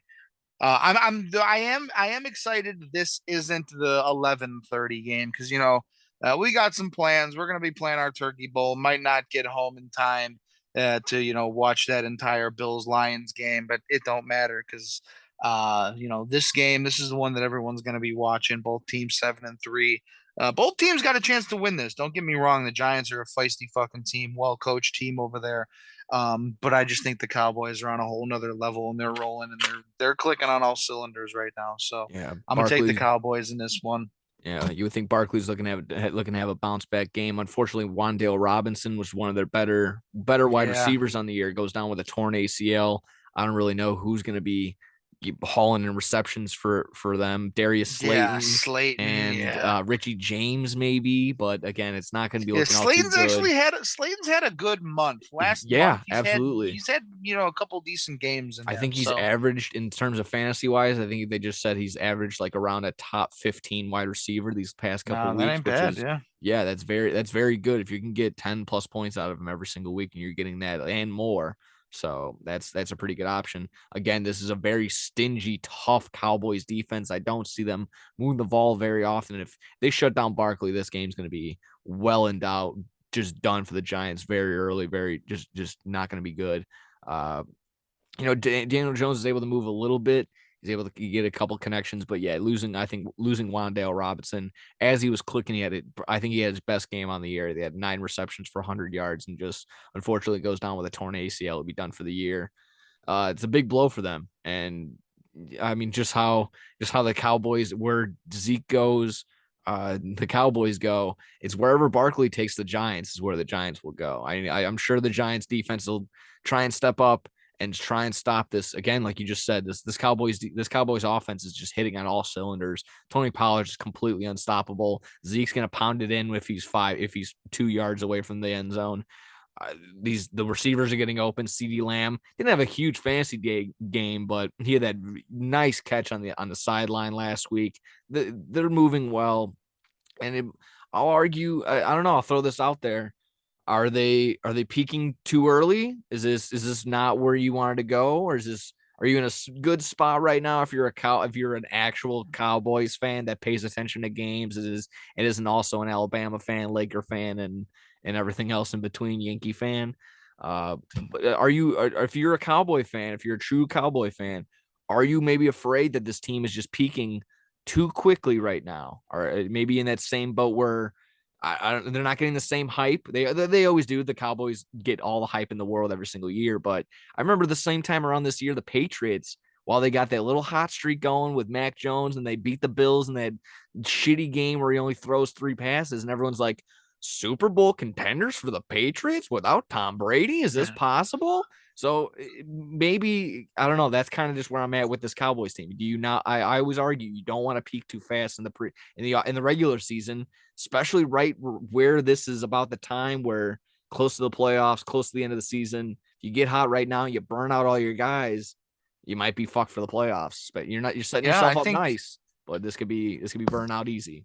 Go ahead. I think Cowboy fans should be worried, and I mean, it's all too new, it's all too real to them. Like this has happened a lot, like over the last, I'd say at least 15 years, going back to the Tony Romo fucking days. Like this happens to the Cowboys more often than it should, just given, their payroll over there, the talent they've had over the last decade and a half. This team should have won a fucking Super Bowl in that time period, and the fact that they haven't, that they barely squeak into the playoffs, and when they do, they're a first round exit. I would be too. Now I will say, the next four games, all I expected to fucking win. If you're the Cowboys looking at it, they got the Giants. A pesky one against the Colts. They should beat the fuck out of the Texans and beat the fuck out of the Jaguars. And rightfully so. I think they're rolling the next four games. But you look at their last three games going into the playoffs, going into the postseason. They got the Cowboys got the Eagles at home. They got the Texans, or they got the Titans. They got the Titans on the road and the Commanders on the road. And you might have I can't remember the edge rusher's name from the Commanders who's going to be coming back. Chase Young, yeah. Chase Young. Chase Young, yeah. Yeah, so I'm saying I think the high is gonna, at least for the next month. I think they're 7-3 right now. I fully expect them to get to 11-3, if not definitely 10-4. It's gonna come down to those last three games. If they drop two of those last three games, I'm panicking come that first round of the playoffs if I'm a Cowboys fan. If they can find a way, I think they beat the Commanders, even though it's always going to be a tough game, a division game on the road, a well-coached team, and the Commanders might be fucking scrapping for a 7th seed in that 17th week, or 17th week now, whatever the fuck, 18th week, whatever, 17th game. They might be scrapping away, that might be a playoff game for the Commanders. And then obviously you got the Eagles and the Titans. So those are really the three games that are going to do it for me. If they can't win two of those three last games, I'm panicking if I'm a Cowboy fan. Yeah, no, realistically, they need to win all four of these games Yeah. against the Giants, the Colts, the Texans, and the Jags. Because when they play Saturday night, Christmas Eve against the Eagles, if they aren't 11-3 and coming up against the Eagles have the Packers this week and the Titans the week after, which I think they'll probably drop one of those two games. They'll be probably around the same thing, 11-2 or 12-2. If the Cowboys aren't looking to tie or take the lead in that division at that time, they're done. They're done for, and that's exactly what it's going to come down to. The Eagles are looking like the better team, and like I said, they don't have a lighter schedule by any means. They roughly play the same exact schedule. But again, like I said, Packers coming in this week, Titans the week after. They'll play the Giants, the Bears, the Cowboys. The same. That's around the same time. Like I said, that week, that Christmas Eve game, and then they get the Saints and the Giants to finish out. So these next four games for the Cowboys is their season without a doubt. And then of course the game against the Eagles is going to determine everything right then and there. So, you're exactly right. This is everything. This is everything for them. I mean, this is the time, and hopefully, like I just said, they aren't peaking too soon, and the people aren't panicking. So that would be the only thing right there for the Cowboys right there. And then if you got nothing else on that game, we can shoot to the nightcap, which would be the Patriots and the Vikings. Two tough teams, kind of battling it out, getting some scrappy wins here and there. We kind of kind of came up on the F word, on the fraud being thrown around the Vikings. This could definitely be one where the Patriots looking to can steal one. They're only 2.5. The Vikings are only 2.5-point favorites right now at home against these Patriots. I don't know. I can't really make heads or tails of this game. You would think the Vikings are going to be hungry and want to step up and beat a Patriots team, which is somewhat struggling. Can't move the ball all too well. Had that shitty game like we just talked about against the Jets this past week. But if Justin Jefferson isn't a full go, that's going to be a tough look. Adam Thielen isn't stepping up really. If TJ Hawkinson is your number one option, it's not going to be viable. And again, I would just think that Dalvin Cook he's going to cook somewhat, but this Patriots defense is going to do their best to absolutely lock him down and make Kirk Cousins throw the ball. So anything on this game in your mind that sticks out to you? Any plays or I don't know, maybe just I'm looking at it at a negative Yeah, my mind for the my thought Vikings. was, I mean, if the Vikings, if Justin Jefferson isn't 100%, it's gonna fall on the back of Dalvin Cook. I think if they can go out and have success running the ball, I think they win this game. Not easily, but they can win this game, by 6, 7 points. If not, if they don't get that running game going, you don't want to keep this Patriots team hanging around forever because And that's exactly the thing. They by the could do time you that. know it, Ramondre it's Stevenson will make you pay. yeah, Damian Harris will yeah. make you pay. And it's no one But like Jacoby Myers and all the guys out there in the receiving core. We already saw that when we played the Bears. They're not going to make you, they're not going to make you write home to your mother and make you and pray and on all that. Just those guys shouldn't beat you. So yeah, it's definitely Stevenson, yeah, Harris. Those are the guys to worry about. Mac Jones, the biggest fucking what would it be bus driver quarterback in my mind. It's just he's just there to hand the ball off. He's just yeah. there. I do think this is a bounce back game for the Vikings, though. I think they had an embarrassing loss at home. You never want to lose at home like that. So they get redemption, back to back home games. Thanksgiving, I think they get a win over the Patriots. It ain't gonna be an ass whooping. It ain't gonna be a one score game. But I think they can win this game by a possession. Yeah, no, definitely. I can And definitely I see think it's that. gonna fall. Like I said, Dalvin Cook's gonna be the difference maker. I think he needs to come out, put the ball in his hands 20 plus times, get a 100-yard performance out of him. And I think you don't do that. It's gonna be another one of those games that offense is gonna struggle. You leave the Patriots hanging around, and by the time you know it, they hit a pick six, win the fucking game in the last second. So don't do that. You don't need And yeah, against some teams, you might need Justin Jefferson, to beat some of these top tier teams. Patriots aren't one of those top tier teams. So just go out there, play consistent, sound football, give it to your bell horse, your bell cow, Cook 20 plus times. And yeah, I think they win this game by a yeah. possession. Primetime Kirk Cousins could be an absolute just shit show for him, or he could Yeah. step up and actually hit a home run or do something. That's it's possible. I wish just in terms of what it could mean for the rest of the season and just the divisional matchup, the better records. I wish the Giants and the Cowboys was the nightcap, but I can definitely see Patriots Vikings has potential. I won't sit there and poo-poo it. This can be some definitely a good game right there. A Vikings defense that isn't all too great.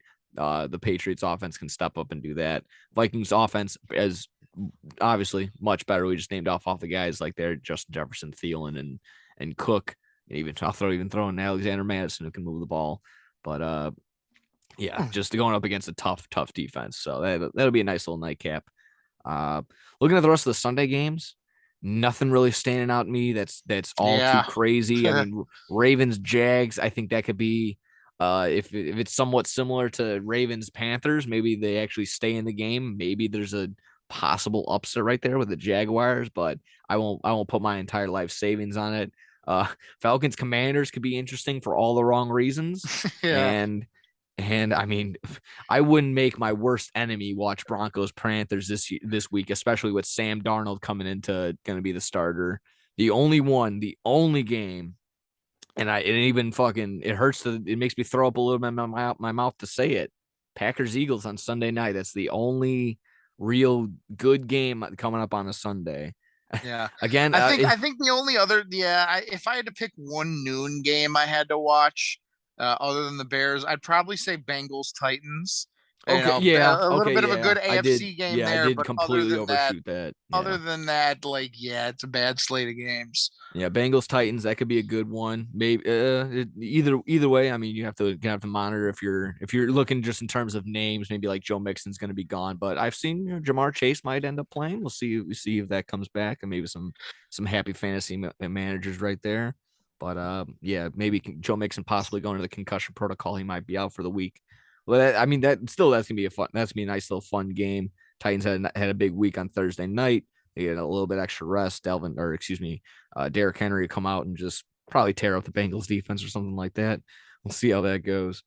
Hey, how Um, about that dude who made the the fucking touch. I don't know if you've seen it, but it was a touchdown parlay. It was like 9 separate guys all to score an anytime touchdown parlay. He won Oh like my 80 god. grand off of Oh like my a god. $20 bet. Shout out to that guy. Started Yeah. off with Derrick Henry, ended it with Travis Kelsey, had a bunch of other guys in the middle.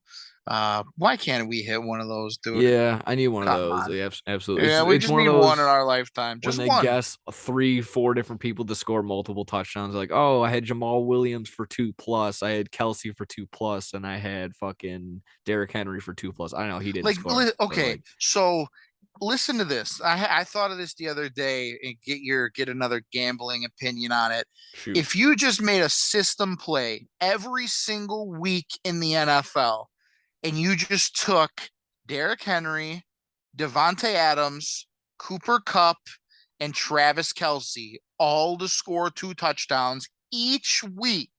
Every week you make that same 4 leg parlay. It has to hit at least once. If it does hit once, that would cover every single week it Exactly. didn't hit. I Exactly. mean, the odds Exactly. on that would, and if it didn't, it would cover a majority of it. If you Yeah. depending on how many weeks you were banking on that. One of the best ones I know, I thought of that the other day. uh, I'm gonna start doing that every Derrick week. Derrick Henry to score on the road is almost a given. You see his last 8 road games, he scored a touchdown. So just maybe throw that in there. Maybe I know he's always like -120 to score anytime or -150. If it's a fucking shoe in, it's a shoe in. If it's a given, it's a given, dude. So I mean, maybe even take the plus.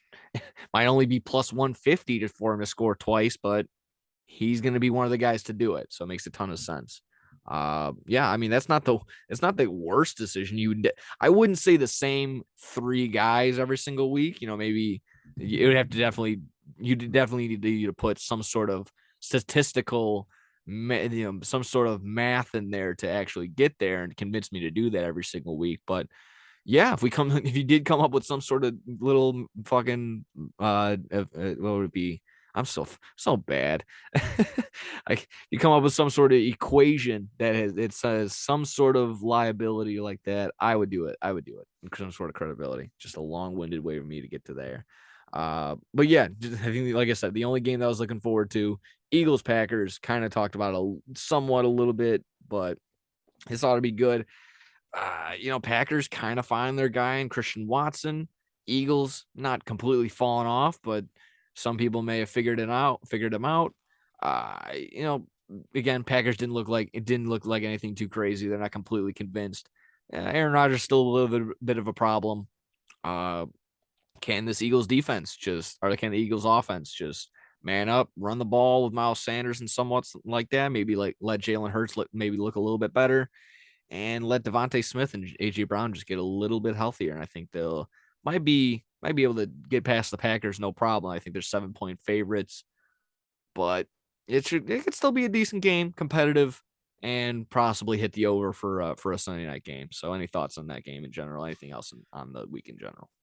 Yeah, we'll see. I mean, obviously 2 weeks ago, Eagles no longer undefeated. Then they win a tough one, a close 1 point game against the Colts.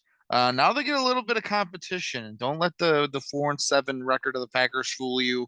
They have played good the last 2 weeks, especially with the emergence of Christian Watson. But he had 5 touchdowns in the last 2 weeks. Correct.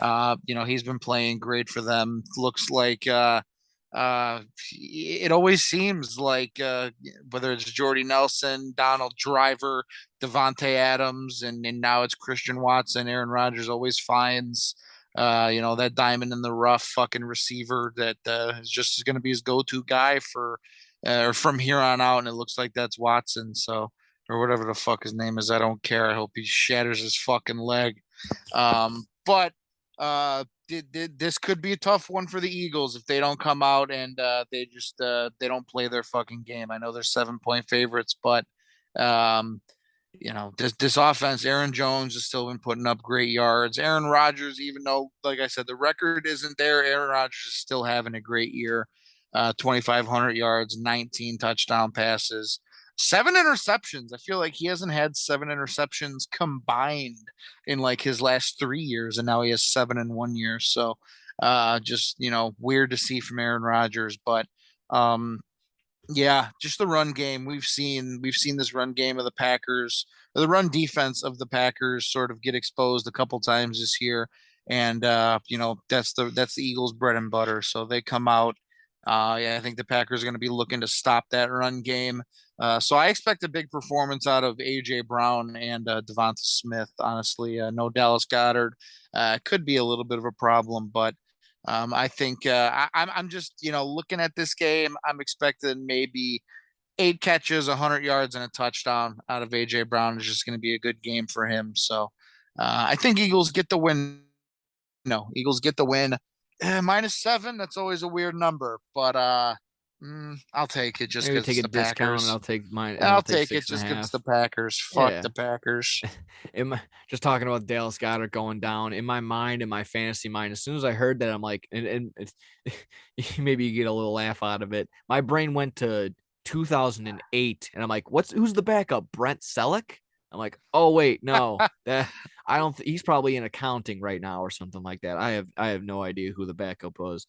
Uh, but yeah, my last little comment on the games of this for this week. They just forgot that Monday is Monday and Thursday is Thursday, so they gave us a Thursday night game on Monday night.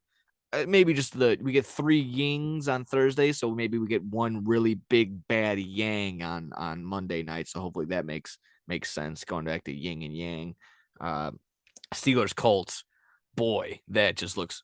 I just threw up in my mouth thinking about it. Just brutal, brutal when the quarterback going in has 3 passing touchdowns, i.e., Kenny Pickett, not looking good, and going up against Matt Ryan again, not a good game. It's gonna be one of those where again you highlight with this game. It's not gonna be the 2 quarterbacks on little animations. It's gonna be a wide receiver and a running back for sure. It's gonna be Jonathan Yeah, Taylor versus yeah. Najee Harris. So it'll be Najee's a bad actually had a one. decent couple games in a row Yeah. for Najee. So anyone drafted him in fantasy might might not be fully regretting it. Yeah, he's waking up a little bit, getting a little bit healthier, and then Yeah, so no Jalen Claypool, maybe a little and more volume over there. that too. You would also, I mean, George Pickens looks like he's going to be he's the number 1 guy over there as of right now, Yeah. overshadowing Deontay Johnson, and also Pat Fryermuth. The Muth is I think he's a leading receiver just about in all capacity. So that's not good. It's not a good team. Not looking forward to that game at all. That's gonna be. I'm just probably gonna take a nap during that game. Yeah. That for me that wraps up week 12. That wraps up just about all the NFL news that we're kind of keeping up with. Other than that, I mean, did we even go over it? Did we go over our thoughts? I saw one rumor about Saquon Barkley possibly going to the Bears next season. I know you were completely like, nope, not going to happen. So Yeah, shoot, I why? Why don't didn't? see it at all. It just doesn't make sense in the direction that the Bears are going right now. And all the needs on this offense, not even on the offense, all the needs we need on this team, an edge rusher, a cornerback, you know, I guess we found our answer, an interior linebacker with Jack Sanborn, offensive line, wide receiver, and you want to go out and get a not aging, but I mean, he's been in the league for 5 years now, injury riddled running back, and pay him $10 million a year. It just doesn't make sense in, just looking at this Bears team going forward. I love what we have right now with a healthy 1-2 with Herbert and Montgomery. And I would be, just adding the already, the great run, how do I say this? We got Justin Fields as well as a Yeah, running back. Like he's a quarterback, on the depth chart, but he's also a running back. So I just I would I argue don't that the see way it. that the Bears set up the run, you could probably sign any viable athlete off the street, and they could probably get a good rushing game out of A them. I hundred mean, it's just percent. you can get any Johnny, Joe, or Pete off the fucking street and they throw them in there, and they'll Yeah, probably end up bring having a nice Frank day there. Gore out of retirement.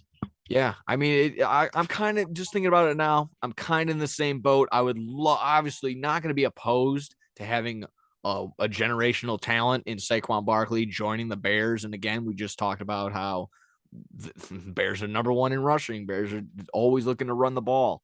It's a good name, But we always say running back is what would it be? It's expendable. Expendable. Yeah. Very expendable. And yeah, I'm also in the same boat. While he's hurt, he's on IR. Having Khalil Herbert next year is going to be nice. And you throw him in with one of the bigger free agency running back classes that are coming up. Even if we get a guy like Kareem Hunt who could just complement Khalil Herbert if we don't sign David Montgomery back, that's a win in my mind for the Bears. Yeah, Like 100%. We just need that complimentary running back. We don't need to go out and sign a superstar. Complimentary veteran running back is in my mind. And just someone that you can, if you put the ball in his belly, he's not gonna fumble the ball. He knows what to do. He's gonna go north-south. And again, if you get a guy like Kareem Hunt, you pass the ball to him as well. And he's gonna end up catching it and getting good yardage out of it. So unless he's beating up his wife. Yes, absolutely. If he's not kicking his girlfriend down the elevator shaft, then yes. Cairo Santos, twisted ankle. We got ourselves another kicker. Oh boy, that's a shame. But yeah, no, I'm not opposed to signing him. It's gonna be a big paycheck. It's gonna be a big fucking damper in making other moves to free agency. But I could definitely see how we could just go another route, get a cheaper guy, a cheaper option, or draft an option. It's still kind of what we can do. Just get them up to speed. It's take a little bit longer, but getting homegrown guys is also nice to see. Again, I'm not opposed to getting Barkley. He's awesome, but if it's the right price, got to get it for the right price. Yeah, exactly. In my mind, that basically wrapped up NFL. If you had any other comments, thoughts, concerns, we can shoot over to quick little NHL, quick MLB, and last thing on week 12. Broncos and Panthers fans, I am sorry that you guys have to sit through that game on Sunday. Oh my God. Definitely Broncos country, let's go take a nap. Jesus. Let's see. We'll shoot over the ice really quick. I got nothing really on the Hawks in general. I know you're keeping up, making sure that they lose, but it was a nice little story. I saw highlight. Marian Hossa had his jersey number retired, 81, for the Blackhawks, earlier this week. I don't know if you had anything on comments on the game, comments on that, or just how the Hawks have been Blackhawks have lost their last 4 in a row. Let's keep it up. We got I think we got the Stars on Wednesday, the Canadians on Friday, and the Jets on Sunday. Let's lose all 3 of those. Get Connor Bedard. But going back to Sunday, 5-3 loss at home at the Madhouse against the Penguins. Don't give a fuck about the game. They had a beautiful ceremony from Marian Hossa, retired his number 81, officially gets hung up into the rafters alongside Makita, Esposito, Bobby Hull, some of the other Blackhawk greats. Kane and Taves, Keith, they'll be up there a couple of years from now, just to give it a little time. Absolutely beautiful tribute. They brought back a lot of the old players, Keith Seabrook, Andrew Shaw, Nick Jalmerson, Taves and Kane were there. Patrick Sharp was there. And that's the core, man. I mean, Blackhawks fans, 2010 to 2016, that was it. Those 7 guys were there day in, day out, night in, night out, giving us everything they had. And, in turn, we get 3 Stanley Cups and a great dynasty because of it. So I truly believe, and you can go back and forth, at least in 2010, maybe, I'm not going to say 2013, 2015, 2010, the Chicago Blackhawks don't win that Stanley Cup if we don't go out and sign Marian Hossa. He was exactly what the Blackhawks needed at that time. That Blackhawks team was young, dumb, and full of cum. But they did not have the veteran leadership that they needed to get over that hump to win a Stanley Cup. And that's exactly what guys like Andrew Ladd, Troy Brouwer, and maybe not Troy Brouwer. I'll throw Troy Brouwer, John Madden, and especially fucking Marian Hossa did for that 2010 Blackhawks team. Obviously, 2008, 2009, he gets to the cup finals with both the Red Wings and the Penguins, loses both of those years, and then signs the big contract with the Blackhawks. Finally gets that elusive Stanley Cup. I've always said my favorite Blackhawk of all time is Duncan Keith, no doubt, but a very close second is Marian Hossa for me, just because that 200-foot game that he brought to the ice, offensive zone, you couldn't take the puck off of his stick. One of the, I mean, one of the greatest, strongest players on the puck that not the Blackhawks have seen, but hockey has seen ever. I mean, there are multiple guys that have said trying to cover Marian Hossa is like trying to cover or is trying to like play defense against a horse. Like it's just that impossible. He's that fucking strong and that quick with the puck on his stick. And then defensively, I mean, that's sort of what made the Blackhawks great through the Joel Quenneville years was their defense, was their ability to their ability to block shots with guys like Nick Jalmerson, Duncan Keith, Brent Seabrook, Johnny Oduya, Nick Leddy in the early years. And then you look at the forwards, and I mean, the forwards played just as great defense as our defensemen did. Andrew Shaw, Jonathan Taves, Dave Bolin, Marian Hossa. I mean, you think of names like Marian Hossa and Jonathan Taves, they're superstars. They're your go-to offensive like guys. They're goal scorers. Those are the guys you want tie game, down a goal. Those are the guys that are on the ice. They're also your best defensive players out there killing penalties. Like that just shows how great and how selfless guys like Marian Hossa and Jonathan Taves are. They could easily sit there, take their breather, and wait for the penalty kill to be over and come out and play offense. But they say no, we're gonna fucking kill penalties.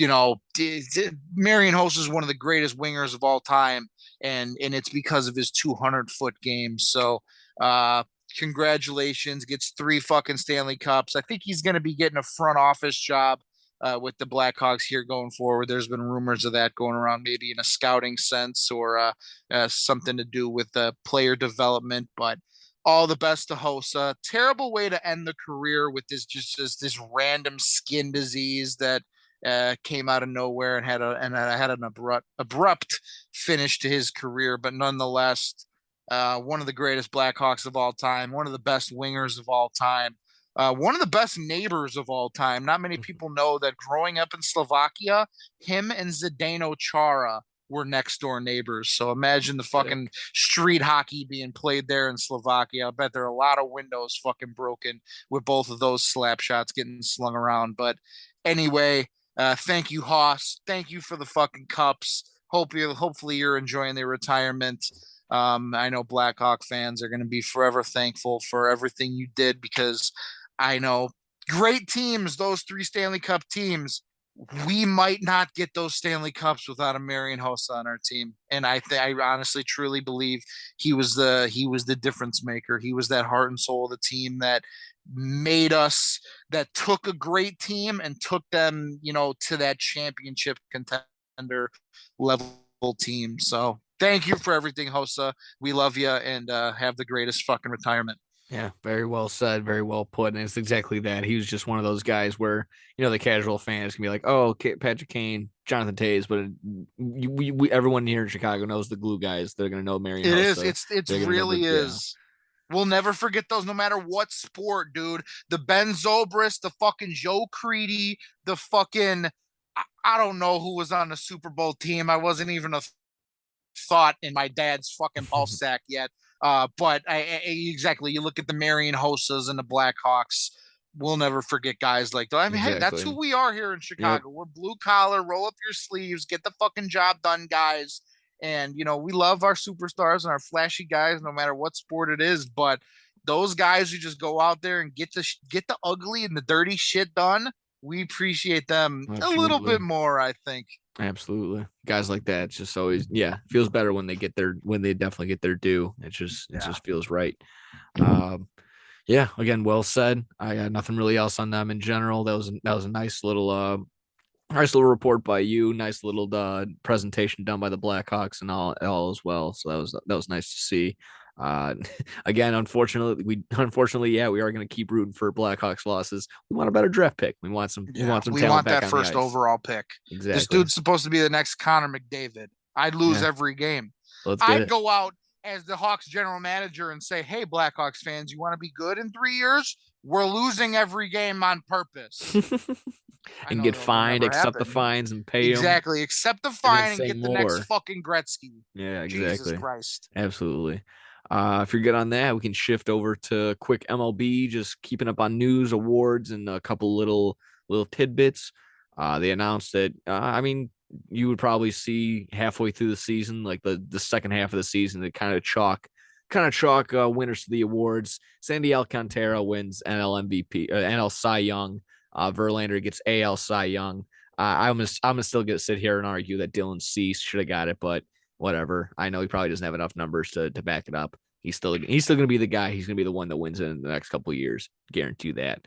Yeah, In he's terms of got the makings of a varsity athlete and a absolutely, great mustache. absolutely. MVP Paul Goldschmidt gets it for the NL side. Aaron Judge, AL side. Is there really any controversy here? Everyone keeps tossing up Shohei Ohtani, Aaron Judge. I don't know. I mean, I'm if when you're leading like 25 different offensive stat categories, which I didn't even know that there was probably that many stat categories on the offensive side for baseball. Yeah, I mean, you kind of have to give it to him. But he pitches every 5 days and still hits balls. I don't know. It's just again, it's like that team was in the playoffs. That team isn't going to sniff the playoffs for the next 5 fucking years. I don't know. You can sit here and acknowledge the fact that you aren't going to see this once in a lifetime generational talent in Shohei Ohtani. So you can keep just shoving the MVP his way for that sole reason. But you also need to realize that Aaron Judge broke all these records, was the power bat, and was exactly that. Just every time he came up to bat, he was a threat to hit a home run, broke the records, this, that, and the other. Clear, it makes sense. I mean, as much as we want to sit here and hate on the Yankees and Yankees players and Yankees the team in general, Yankees fans or whatever, Aaron Judge is your MVP. It's clear cut. It makes anything on that. Yeah, rightfully so. And it's tough when you got a guy like Shohei Ohtani. We said this back during the baseball season. It's just not fair. Like we know Shohei Ohtani, yes, he is far and away the greatest baseball player walking planet Earth right now because of what he can do Yeah. pitching and hitting. That's not debatable, but that is also not what the MVP award is. Throw Ohtani on the Braves, throw Ohtani on the Dodgers, throw him on a team that's contending, and then you have your argument then and there that he is more than okay to be the MVP. But I mean, I think Aaron Judge got like 48 out of the 40 or the 50 votes or something like that. Rightfully so. If we want to just give it, if we want to make the MVP the best baseball player in the league, go for it. Shohei Ohtani will win it every single year if he's healthy by default, just because of what he does. But no, the MVP, it's still most valuable. And there's no doubt when you're setting records and you're leading most of the major offensive categories in the American League, and you got to contend with the rest of the bats around the American League. I mean, Trout didn't have the best year. He had some injuries in there. Exactly. You got Vlad Guerrero. You got some absolute studs in the American League. If you're a power hitter like Aaron Judge and you have a better batting average than a guy like Tim Anderson, that's saying something. Like, that's fucking impressive, because Tim Anderson, maybe with the hits, with like Jose Abreu leading the AL in hits. Who's the other top average guys in the American League? There was a guy on Xander Bogaerts. There's a guy in the Twins that was leading the league. Yeah, Luis Arias. Yeah. Like those guys, Arias, Bogaerts, Tim Anderson, they're contact guys. That's their bread and butter. That's their go-to. If you're hitting 60 home runs and you have a higher average than them, you're doing something special. So he rightfully deserves that MVP. And I mean, it's nothing too crazy. It's like a 316 or whatever, but that's all you need in baseball. When they're only swinging for the fences, that's all you need. Yeah, exactly. I think we'll talk about in a minute, but Pete Rose once said, he's like, I forgot who he was talking to, but he's like, the good thing about baseball is you only got to succeed 3 out of 10 times. You're in the Hall of Fame. That's exactly right.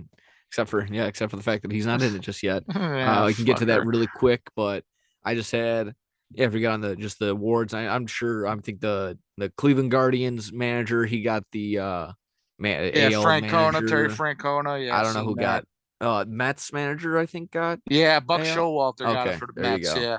So that basically highlights the top awards that they give out, and I'm sure they're still going to do Gold Gloves and Silver Sluggers to probably hand out still as well. I think they did Offensive Player of the Year, and stuff like that. I think Sandy Alcantara got more awards and stuff from that way. But either way, that kind of keeps you up to date on that. No real controversy of who got what where.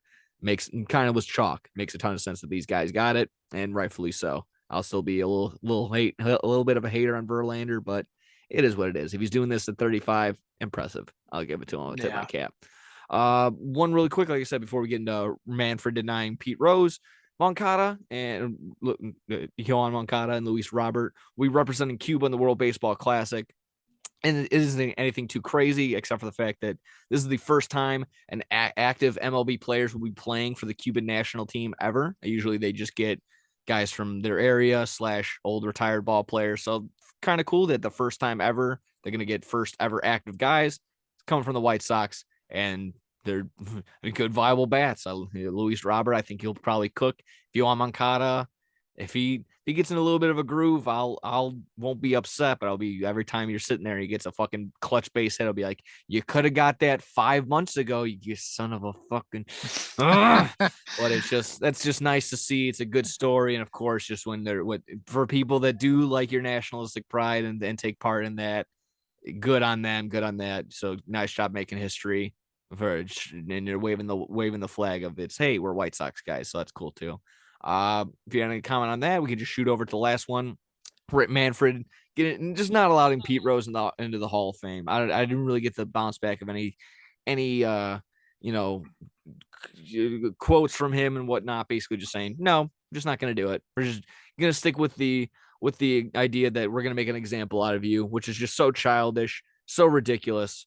I just feel like it's just a waste of breath to keep sitting here and saying that we need to push Pete Rose in there. But it's just constantly seeing all the thing for gambling. And you can say, oh, was it justifiable to bet on your own team? Then this, that, and the other. I don't care. I really don't care. And a lot of people are in the same boat as me. They don't care. They want to see a guy go in there for the sole reason that he was a good ball player. And yeah, he was more than good. Yeah. Oh no, he was a phenomenal he's player. arguably a lot of people argue he's the best baseball player of all time. Yeah. Like if he was just some Joe Schmo, fourth starter on the Expos, it might be a different story. But we're talking about potentially, whoever the fuck you want, Ted Williams, Mickey Mantle, Babe Ruth. Pete Rose is up there as one of the greatest baseball players of all time. Yeah. And he's still active. He's still active broadcasting. And I know he said, I forgot what he said. He swore on live TV during a Reds game in the middle of the season. And, during the postseason, you always see him and Frank Thomas and A-Rod and Mark DeRosa and all those guys on the Fox, the FS1 shit. He's still involved. Yeah. He wants to be involved in the MLB. He wants to be involved, and they're just not fucking letting him. And it's just a shame because childish. It is. And it definitely wasn't the same situation here, but maybe a decade ago with the Cubs. Ron Santo, he was famous for not getting into the Hall of Fame after his playing days, and he was elected into the Hall of Fame after he died. And a lot of baseball fans, a lot of Cubs fans were upset because of that. And, he dies, he gets elected into the Hall of Fame. I feel like the same shit's going to go on with Pete Rose right now. And the baseball is just going to realize after their mistake, when it's too late, that, oh shit, we probably should have let this dude in the Hall of Fame because he's a great ambassador. He loves baseball. He still he's dying to be a part of the game still. And they're just not letting him, and it sucks. This is worse than like the Reggie Bush getting his Heisman taken away. This is just a guy that you can't even get into the dance. Even Reggie Bush, he was able to sit there and enjoy his fucking trophy for a little bit. This guy can't even get into the door. It's absolutely ridiculous, and we see it every single year with the increasing every single state now with the sports gambling, and now nothing new here, no new argument again, just. These teams are literally opening up sports books in their stadiums, in their arenas. You can openly gamble on these games, no problem, no problem with that. Throw out all all morals and all stuff like that. As long as they're making money, they don't care. But God forbid a player at that time, 70 years, whatever, 30 years ago, when it didn't even matter. Honestly, it just didn't even matter. We're not really, I don't know. It's ridiculous. And again, I just getting all worked up about it, and it's just a waste of breath. It's upsetting. It just might be the exact same thing. It's just going to take a shift of power for him to finally get into it. And unfortunately, it might be too late for him to see the day where he gets himself in there. That's just going to be the unfortunate fact.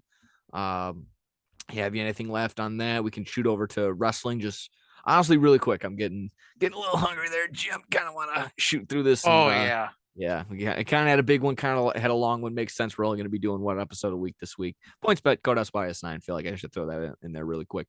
Yeah, if you're good on that, we can finish this off with a full gear recap. And it was a fun one, not just because of the food that we ate on the day of, but for our little Friendsgiving. But it was a fun full gear. And we can shoot through the matches we liked, overall comments on the day. I mean, I'll start off with this, and you can get on me. We were both sharing the same idea.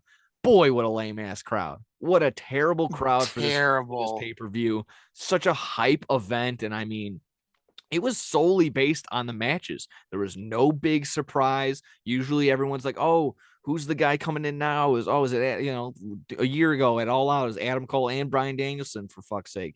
Now, a couple weeks ago, it's Saraya shows up, and now she's actually having a match. We just thought we were gonna get Sasha Banks, but honestly, I'm okay. No big surprise. We didn't need it. Don't need to fucking rely on that old trope. So that's fine. It was good. They had all that. The only good thing that this crowd had was the fuck CM Punk chant during the trios tag match. So that was good, and we'll get into that, I'm sure, but all around fun card. That steel cage match was awesome. The trios tag match, MJF finally getting the win.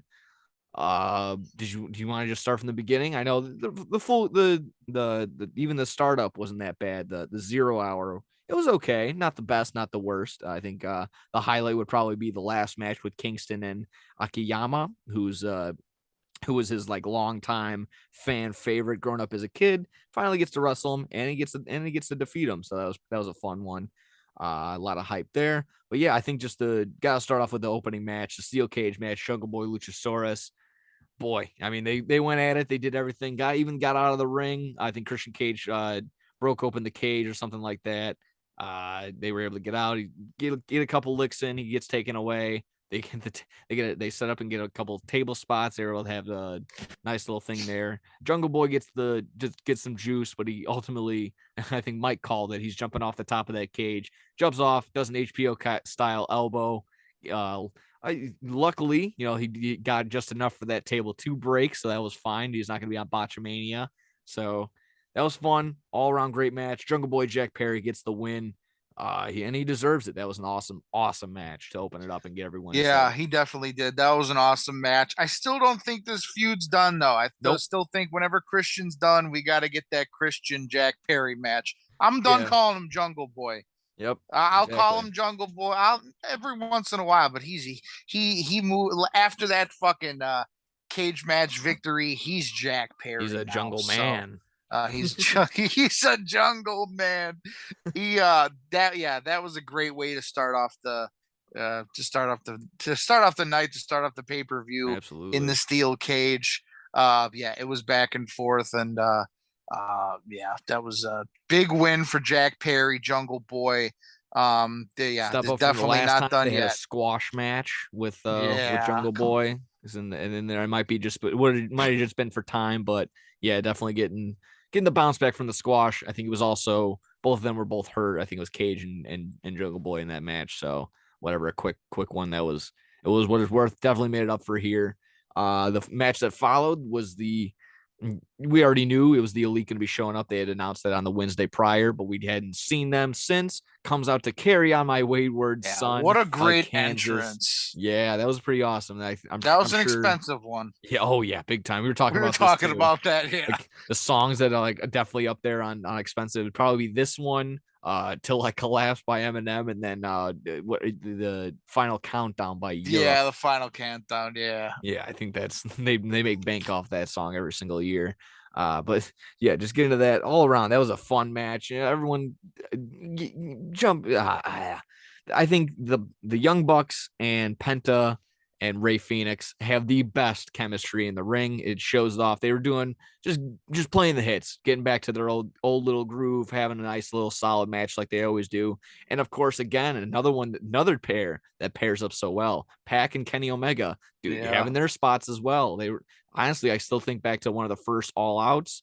That was one of my favorite matches. That was actually a replacement match. It was going to be Moxley versus Omega, and it turns out Pac, and I think Moxley had something with his elbow. It was impetigo or something like that. Some weird skin infection.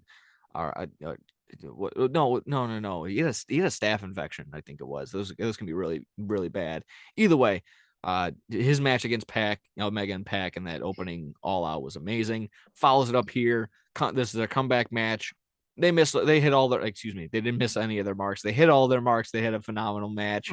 And I like that, they make sense. This comes full circle. Finally, Ray Phoenix was up against the wall, had no other choice but to finally use that hammer on Kenny Omega. No one kicks out of the one-winged angel, so it makes sense to hit him with the fucking hammer. They were able to retain, and kind of like what Mike said, it makes a ton of sense. Let them retain the trios tag team titles, because it would be like, oh, really? You get CM Punk fired and you just booked yourself to win the trios tag team titles again? Wow, that looks really good, Young Bucks. So no, good job. And now keep it going. Keep this rivalry going. Yeah, and now after that, they announced we're gonna get this best of 7 series between the Elite and the Death Triangle. So it's going 7 all the way January 11th. That should be that's game 7 right there, you think.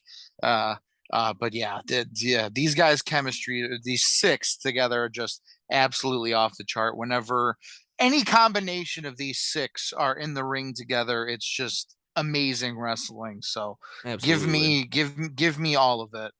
I mean, yeah, it makes sense. I mean, what other trio right now, other than maybe the return of the Dark Order, is really like in contention for that trios title? I can't really think of one. When Malachi Black gets back, it'll be them 3. Malachi, the House of Black. Other than them, like, there aren't really any other trios I can think of that are contending right away. So might as well run the 7-game series. FT War. No, I'm just kidding. Let FTR get back into the tag titles match, and then let them get the tag titles from the Acclaim. That ought to be good. Shooting through the rest of these. Jade Cargill beats Nyla Rose. Who cares? Who cares? We were eating dinner. That was when dinner was ready. That was like, when dinner's ready. Dinner was served. Not watch this. Don't give a fuck. The only highlight was Jade Cargill was a girl from Catwoman, or from and that outfit, dude. Oh my god. I mean, that's your cup of tea. Go for it. Go crazy. Fatal 4-way Ring of Honor World Heavyweight Championship match. Chris Jericho retains, who I thought would have retained. Usually with the wrestling tropes like that, they get the loss on the go home show. Usually means they probably will retain on the pay-per-view.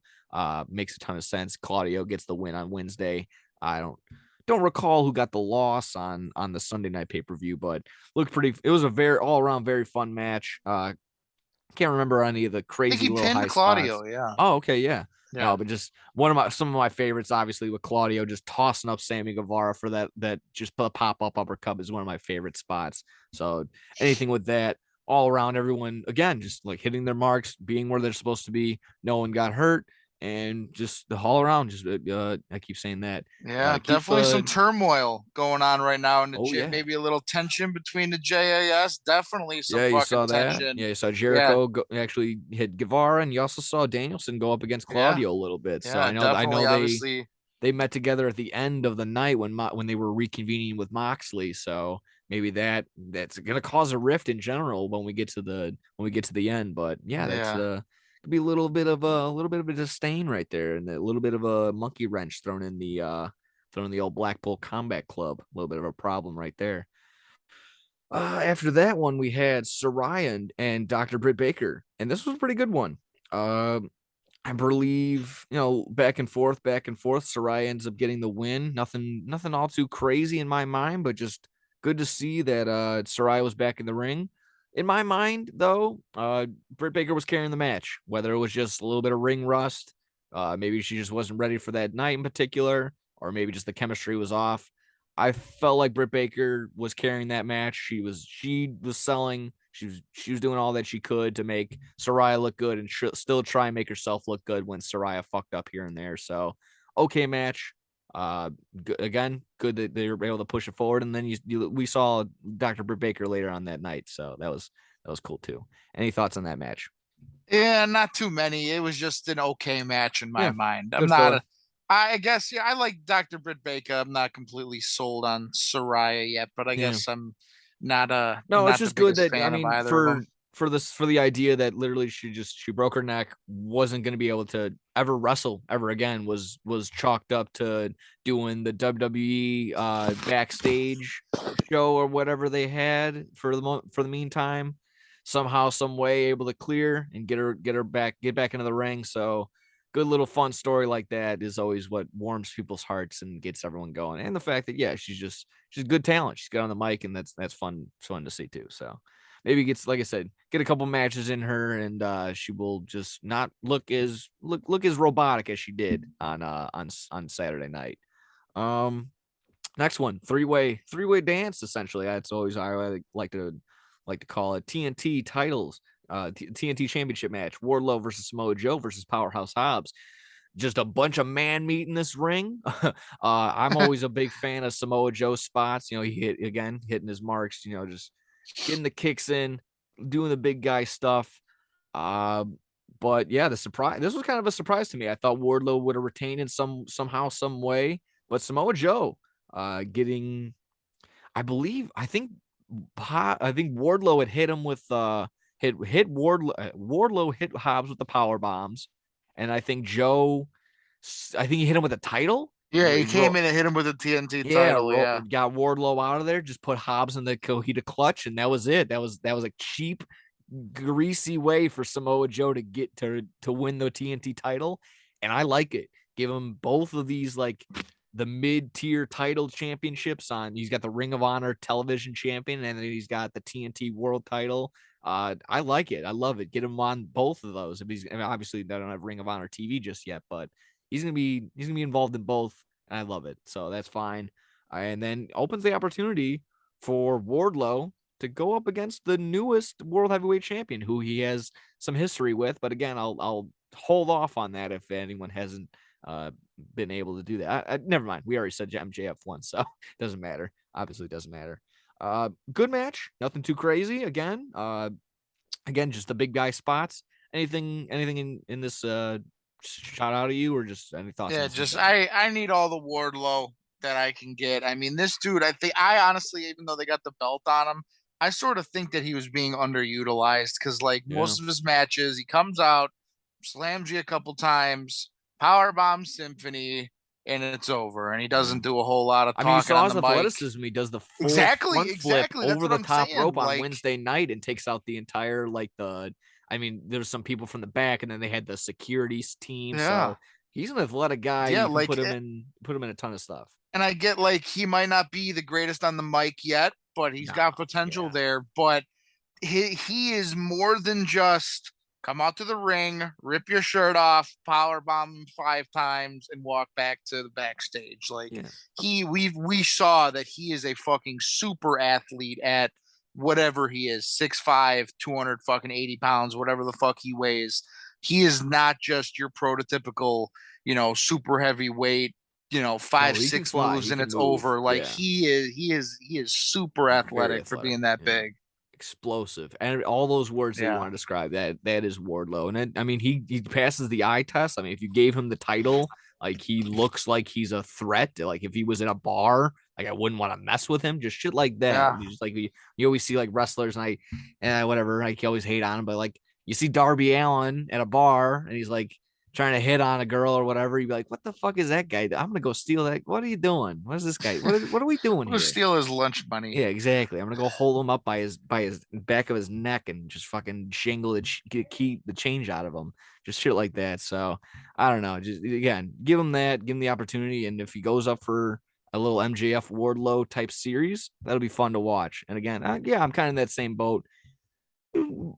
could get better on the mic. Not the worst. Definitely not the Yeah, he's best by definitely not any the means. worst. Yeah. If you got to play him right, make him when he does speak, make him be calm, effective, be menacing, but you can't have him sound like you can't have him use big words and make him sound fucking all too smart. You know what I'm saying? He can't be a Yeah. dumb. He can't be the football guy. Like, I'm gonna push you into the ground.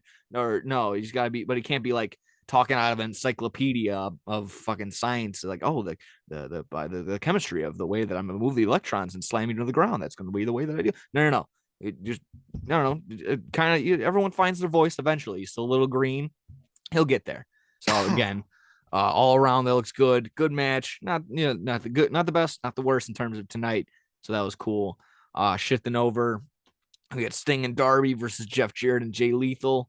Everyone you'll sit there and you say no DQ is just another no DQ for Sting and Darby to fly around, and that's fine. I'm completely okay with it. If they want to see Sting in some sort of singles competition where he's going to go up against for a title, you're in the wrong boat. You're in the wrong company. You go watch WWE if you want to watch these bloated, out of shape guys get just blown through in the first 5 minutes. And then you're just like, what are we watching here? So again, I love the way that they book Sting. I love the way they utilize him.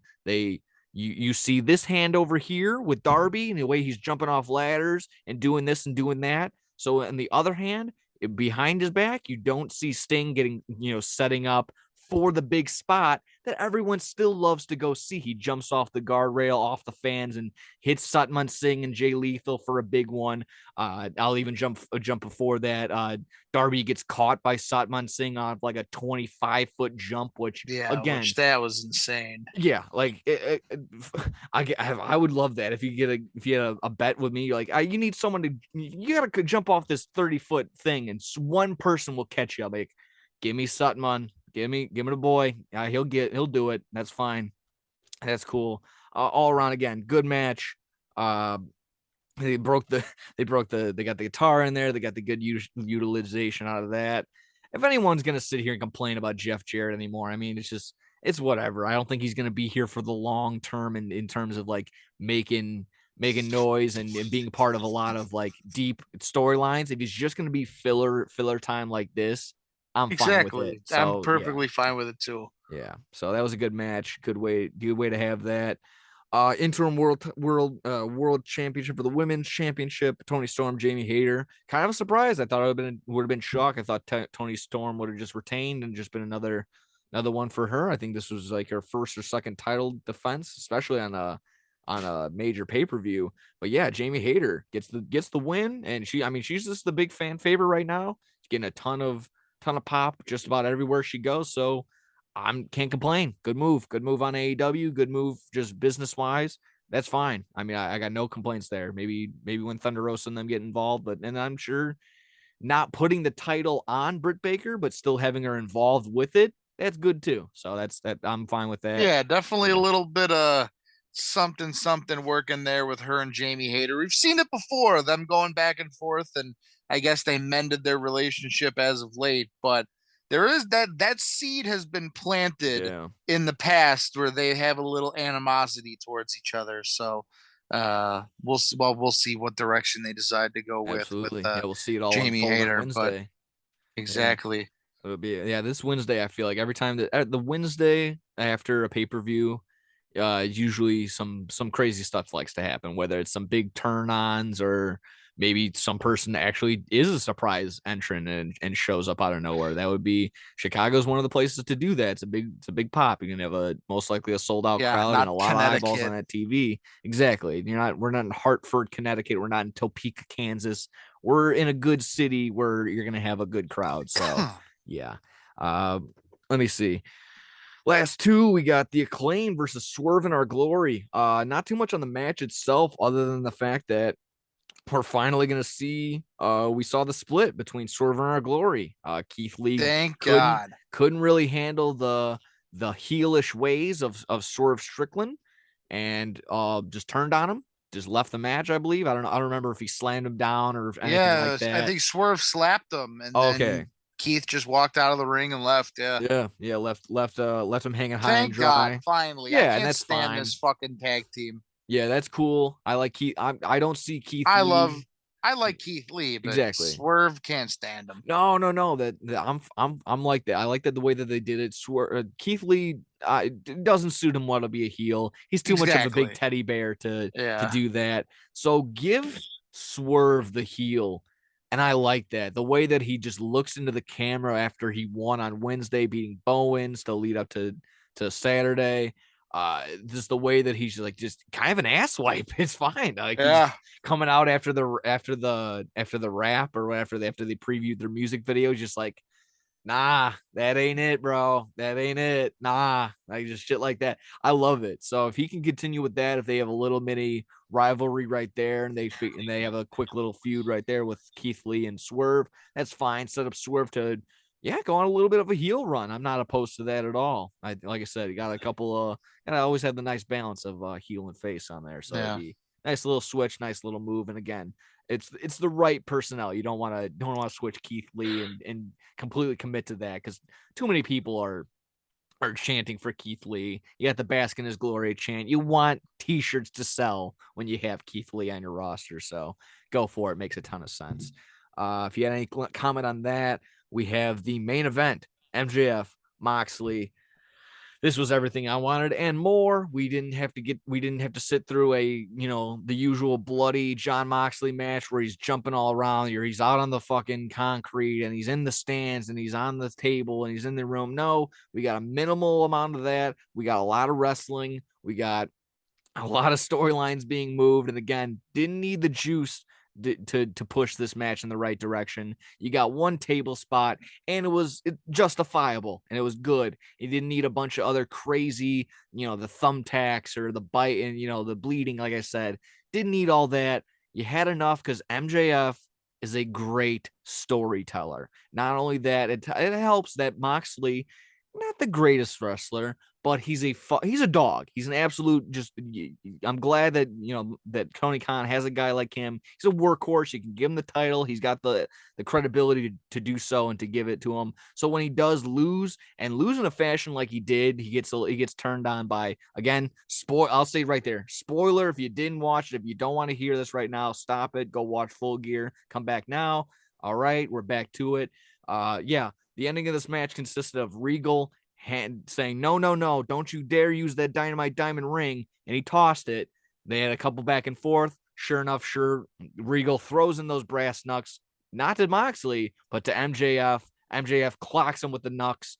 And all this while Brian Armstrong, or whoever, Brian Remsbro, the little bald referee, is out cold. Even Paul Turner comes in. I think. Yeah. Okay. There you go. Yeah, he comes in. Paul Turner comes in. He gets knocked out right away again. That sets up again for the brass knuckle spot. MJF falls on top of him, unknown to Bryce Remsbro, or again, I can't remember these little referees guy's name. 1, 2, 3. MJF is your new world heavyweight champion. Oh boy. I mean, this is going to be the start of the greatest title run in AEW's short little history. And I'm sure we'll look back on this one as one of the better ones as it goes down the line. Thoughts? What do you got? What do you want? What do you want to say? It finally happened. Yes. It finally happened. MJF gets what he deserves. I think honestly, this is gonna be, like you said, we don't like. It just goes back to that wrestling show we went to, and that fucking idiot behind us was like, "Okay, enough MJF talking. Can we see the Butcher and the Blade wrestle?" It's like no, I give me all the fucking MJF, like give me all of it. If I would rather see that dude talk and set up these storylines and set up these matches than like fuck with the one Rampage that we went to back Thanksgiving last year, and they legit had a half-hour fucking segment between him and CM Punk. Like I would take that all fucking day over some of the shit that they put on Rampage, like Sunny Kiss against the neo-Nazi. Like, no, thanks. I don't need that. Give me MJF talking. And that's exactly what we're gonna get. So no idea what direction they're gonna go into now. Who's gonna fucking step up and be that next or that first contender? But I'm all here for it. I can't wait. It's gonna be magical. I can To see sit this guy just elevate AEW even more. Yeah, I can sit here and confidently say this will not be at all like any other title reign you've seen so far. This will not be like Moxley's multiple runs. This will not be like CM Punk's two-day runs. This will not be Adam Page's very unfortunate this won't be where the chase is better than the title run itself. MJF won't let that happen. He will have these matches booked well. He will perform immensely. Everything that he touches turns to gold. He is the most watched wrestler minute by minute. You can fucking fact check that all you want. It's true. Yeah, exactly. It's just in my mind how disappointing Adam Page's title run was. MJF will not let that happen to himself. He cannot let that small legacy that he's creating right now be poo-pooed by something as bad as that. So he's going to put together good matches. And yeah, we're not going to see it. Complain or whatever if you want. He's not going to be doing it every single week where he's like, oh, time for a title match and make it mean nothing. No, he's gonna have that little qualifier at fall, whatever winter is coming with whoever wins between Ethan Page and Ricky Starks, and that'll be a good match. But we're gonna see again, he's gonna set up for long-term storytelling and make these pay-per-view matches worth something, and he's gonna make you buy it, and that's exactly what you want to do. He's a generational talent. He's only fucking 24, 25 years old, and he's I love that he keeps throwing in that I might go, maybe I'm gonna be the number one sought after free agent come 2024. Yeah, that's exactly what I was thinking. Keep that storyline going. He's gonna stay in AEW, make all the marks freak out and sweat. He's not going over there. He's not going over to WWE. He would be just another fish in the pond over there instead of staying in AEW where you're the guy. You're just the guy. You're not a fish. You're the guy pulling the fish. He's the great white. Exactly. That's exactly what I was thinking. Like, you keep this title reign somehow going until the bidding war of 2024, and I know that's a little bit away. Yeah. But like, you get this whole storyline. It comes back up. I still don't know if I'm staying. I don't know if I'm going. You know who keeps them in fucking AEW?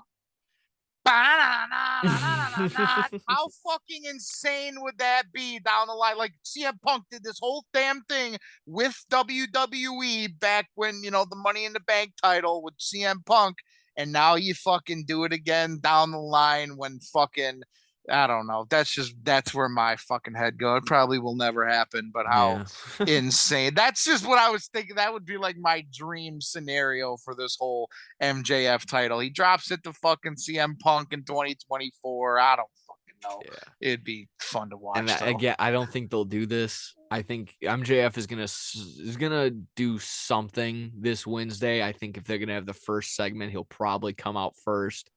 And we've been saying this. I don't know if they have the properties and it wouldn't look good at all, but if he comes out to CM Punk's music or does something CM Punk like where he just crosses his legs and sits in the middle of the ring and cuts his promo. Yeah, it's something like that. He'll probably end up doing something like that. Well, I mean, he's got to do something to just piss off the Chicago crowd, just to do something to just keep jabbing at the CM Punk. We're liking him way too much. Yeah, it's exactly too many people are cheering for him right now. I'm okay with that. Which is absolutely that's a good thing, but not for him. You know what I mean? You know what I mean. 50-50. He's doing but I mean every time he's gonna get a cheer, he doubles it down and makes you hate him. He's gonna be like, I fuck it. He can say the most outlandish shit, and people are that was the whole thing where he comes out. Was an inside job. Maybe it was. Maybe it was. He wanted to show the fans how stupid they were. He came out in Buffalo wearing the Josh Allen jersey, thinking he was gonna praise him and all that shit. And then he just shits on the Bills the entire time, hates on Josh Allen every single sentence. So it's a trick. It's funny. He's the talent. It's amazing. So glad he got it. even glad Moxley, he's going to get some time off. Maybe he's more than deserving. He was supposed to get it during the All Out, but again, with the scrum and everything, he had to get the audible, and he got the title again. So good on him. He'll get a little bit of extended period, but this little title run can set up for not just for MJF to make and solidify his name, which it's already set in stone that he's going to be great down the line. But if he can also just uplift some more young talent when he does go up against Ethan Page or Ricky Starks, like that's going to be a nice match, and it's going to put Ricky Starks' career on the board. Probably when he ends up getting the match, I would think. A guy like that, if he goes up against Wardlow in some sort of capacity again, and they cross paths again, that would be fun. When if maybe Jungle Boy gets like shot just a fuck you title shot just for some reason or something like that. Those are the type of matches where the young talent can come together and both put their name on the board and just be viable options to be main event contenders, and just people that are like, oh, Jungle Boy's on the card. I'm gonna make sure I buy the $49.99 pay-per-view just so I can watch that or something like that. Just everyone wins, everyone can eat from this, and just an even better opportunity for AEW to flourish. So love that. Love this pay-per-view. With that being said, this can kind of maybe wrap up the episode in general, unless you had some final thoughts on the. No, yeah, we can wrap it up. The Full Gear was fucking amazing. Yeah. I mean, I know it's been just over a year since a year and a half since I got into AEW, and I could honestly say there hasn't been a bad pay-per-view. Like they have knocked every single one of They've them hit out of the every park. single time. Every Yeah. single time. And again, they didn't need to rely on who's gonna be the mystery guy this time. Nope, didn't need that. This was just all their homegrown talent with a couple of guys like Sting in here and there, but that was it. This is a pay-per-view without FTR. This is a pay-per-view without we just lost CM Punk and shit like that. So Yeah, no fucking didn't need him. Hangman, no Adam Hangman. Cole, no fucking. Yeah, I mean, I'm also yeah. just a follow up. I am hearing some very not so good news about Adam Cole, but hopefully he does come back in some sort of capacity. Crossing our fingers on that. That's just what we've been hearing so far. But again, just overall, wrestling didn't just even though we shit on WWE side, just wrestling in general is just a good place to be right now. Even if you're on that side, if you're on the AEW side, if you're hitting both, or maybe you're just with if you're an NWA fan right now, that's not so good. Like I said, with Brodus Clay being the world heavyweight championship, with world heavyweight champion, but everything else is looking okay, even if you're an Impact guy. So all in general, like I said, this is a long one. This is a good one. This is gonna be the only one for the week. So make sure you get us in along with your turkey and your mashed potatoes and your whatever. Are you a mac and cheese guy on Thanksgiving? We should probably would have opened with that, but I'm a mac and cheese guy any day. Oh boy, I'll fuck it. Yeah, that is not a Thanksgiving side. We'll fight on that one another day. Yeah, I'll fuck it. I love mac and cheese. You know what, Alan? The mac and cheese you brought on Sunday wasn't terrible. There you go. It's high praise. Give you that. It's high praise for a comment from Bill to not hate on Alan's shit entirely. So that's nice. Again, fun episode 140 in the books. Wrapping it up here. Thank you as usual to everybody tuning in. If you're not already subscribed or nothing, following us and all that fun stuff, please go ahead and do so. Code SYS9 when you sign up with PointsBet helps us out, helps you out, helps us out over here at the DAAAgenerates Podcast. Alan, take your notes. Troy, thank you for tuning in and watching. See you Thursday, boy. We'll see you Thursday. He's ready. He is ready for this turkey bowl. Everyone's ready for this turkey bowl. Hopefully, like I said, if you're gonna go out there and participate, stretch. No one wants to pull a hammy. Don't want to be fucking icing up during your Thanksgiving meal. So be smart. Be kind to who you're going up against. Make sure you got work next week, the following day or something like that. Somebody else probably does too. So be a little mindful when you're doing that. But again, in all, be safe, have fun, have a good fantasy day, have a fun Thanksgiving and all that fun stuff. Anything to take us out with, Bill? Oh, that's really it. Happy Thanksgiving, cocksuckers. There you go. See ya. Happy Thanksgiving, Pilgrim.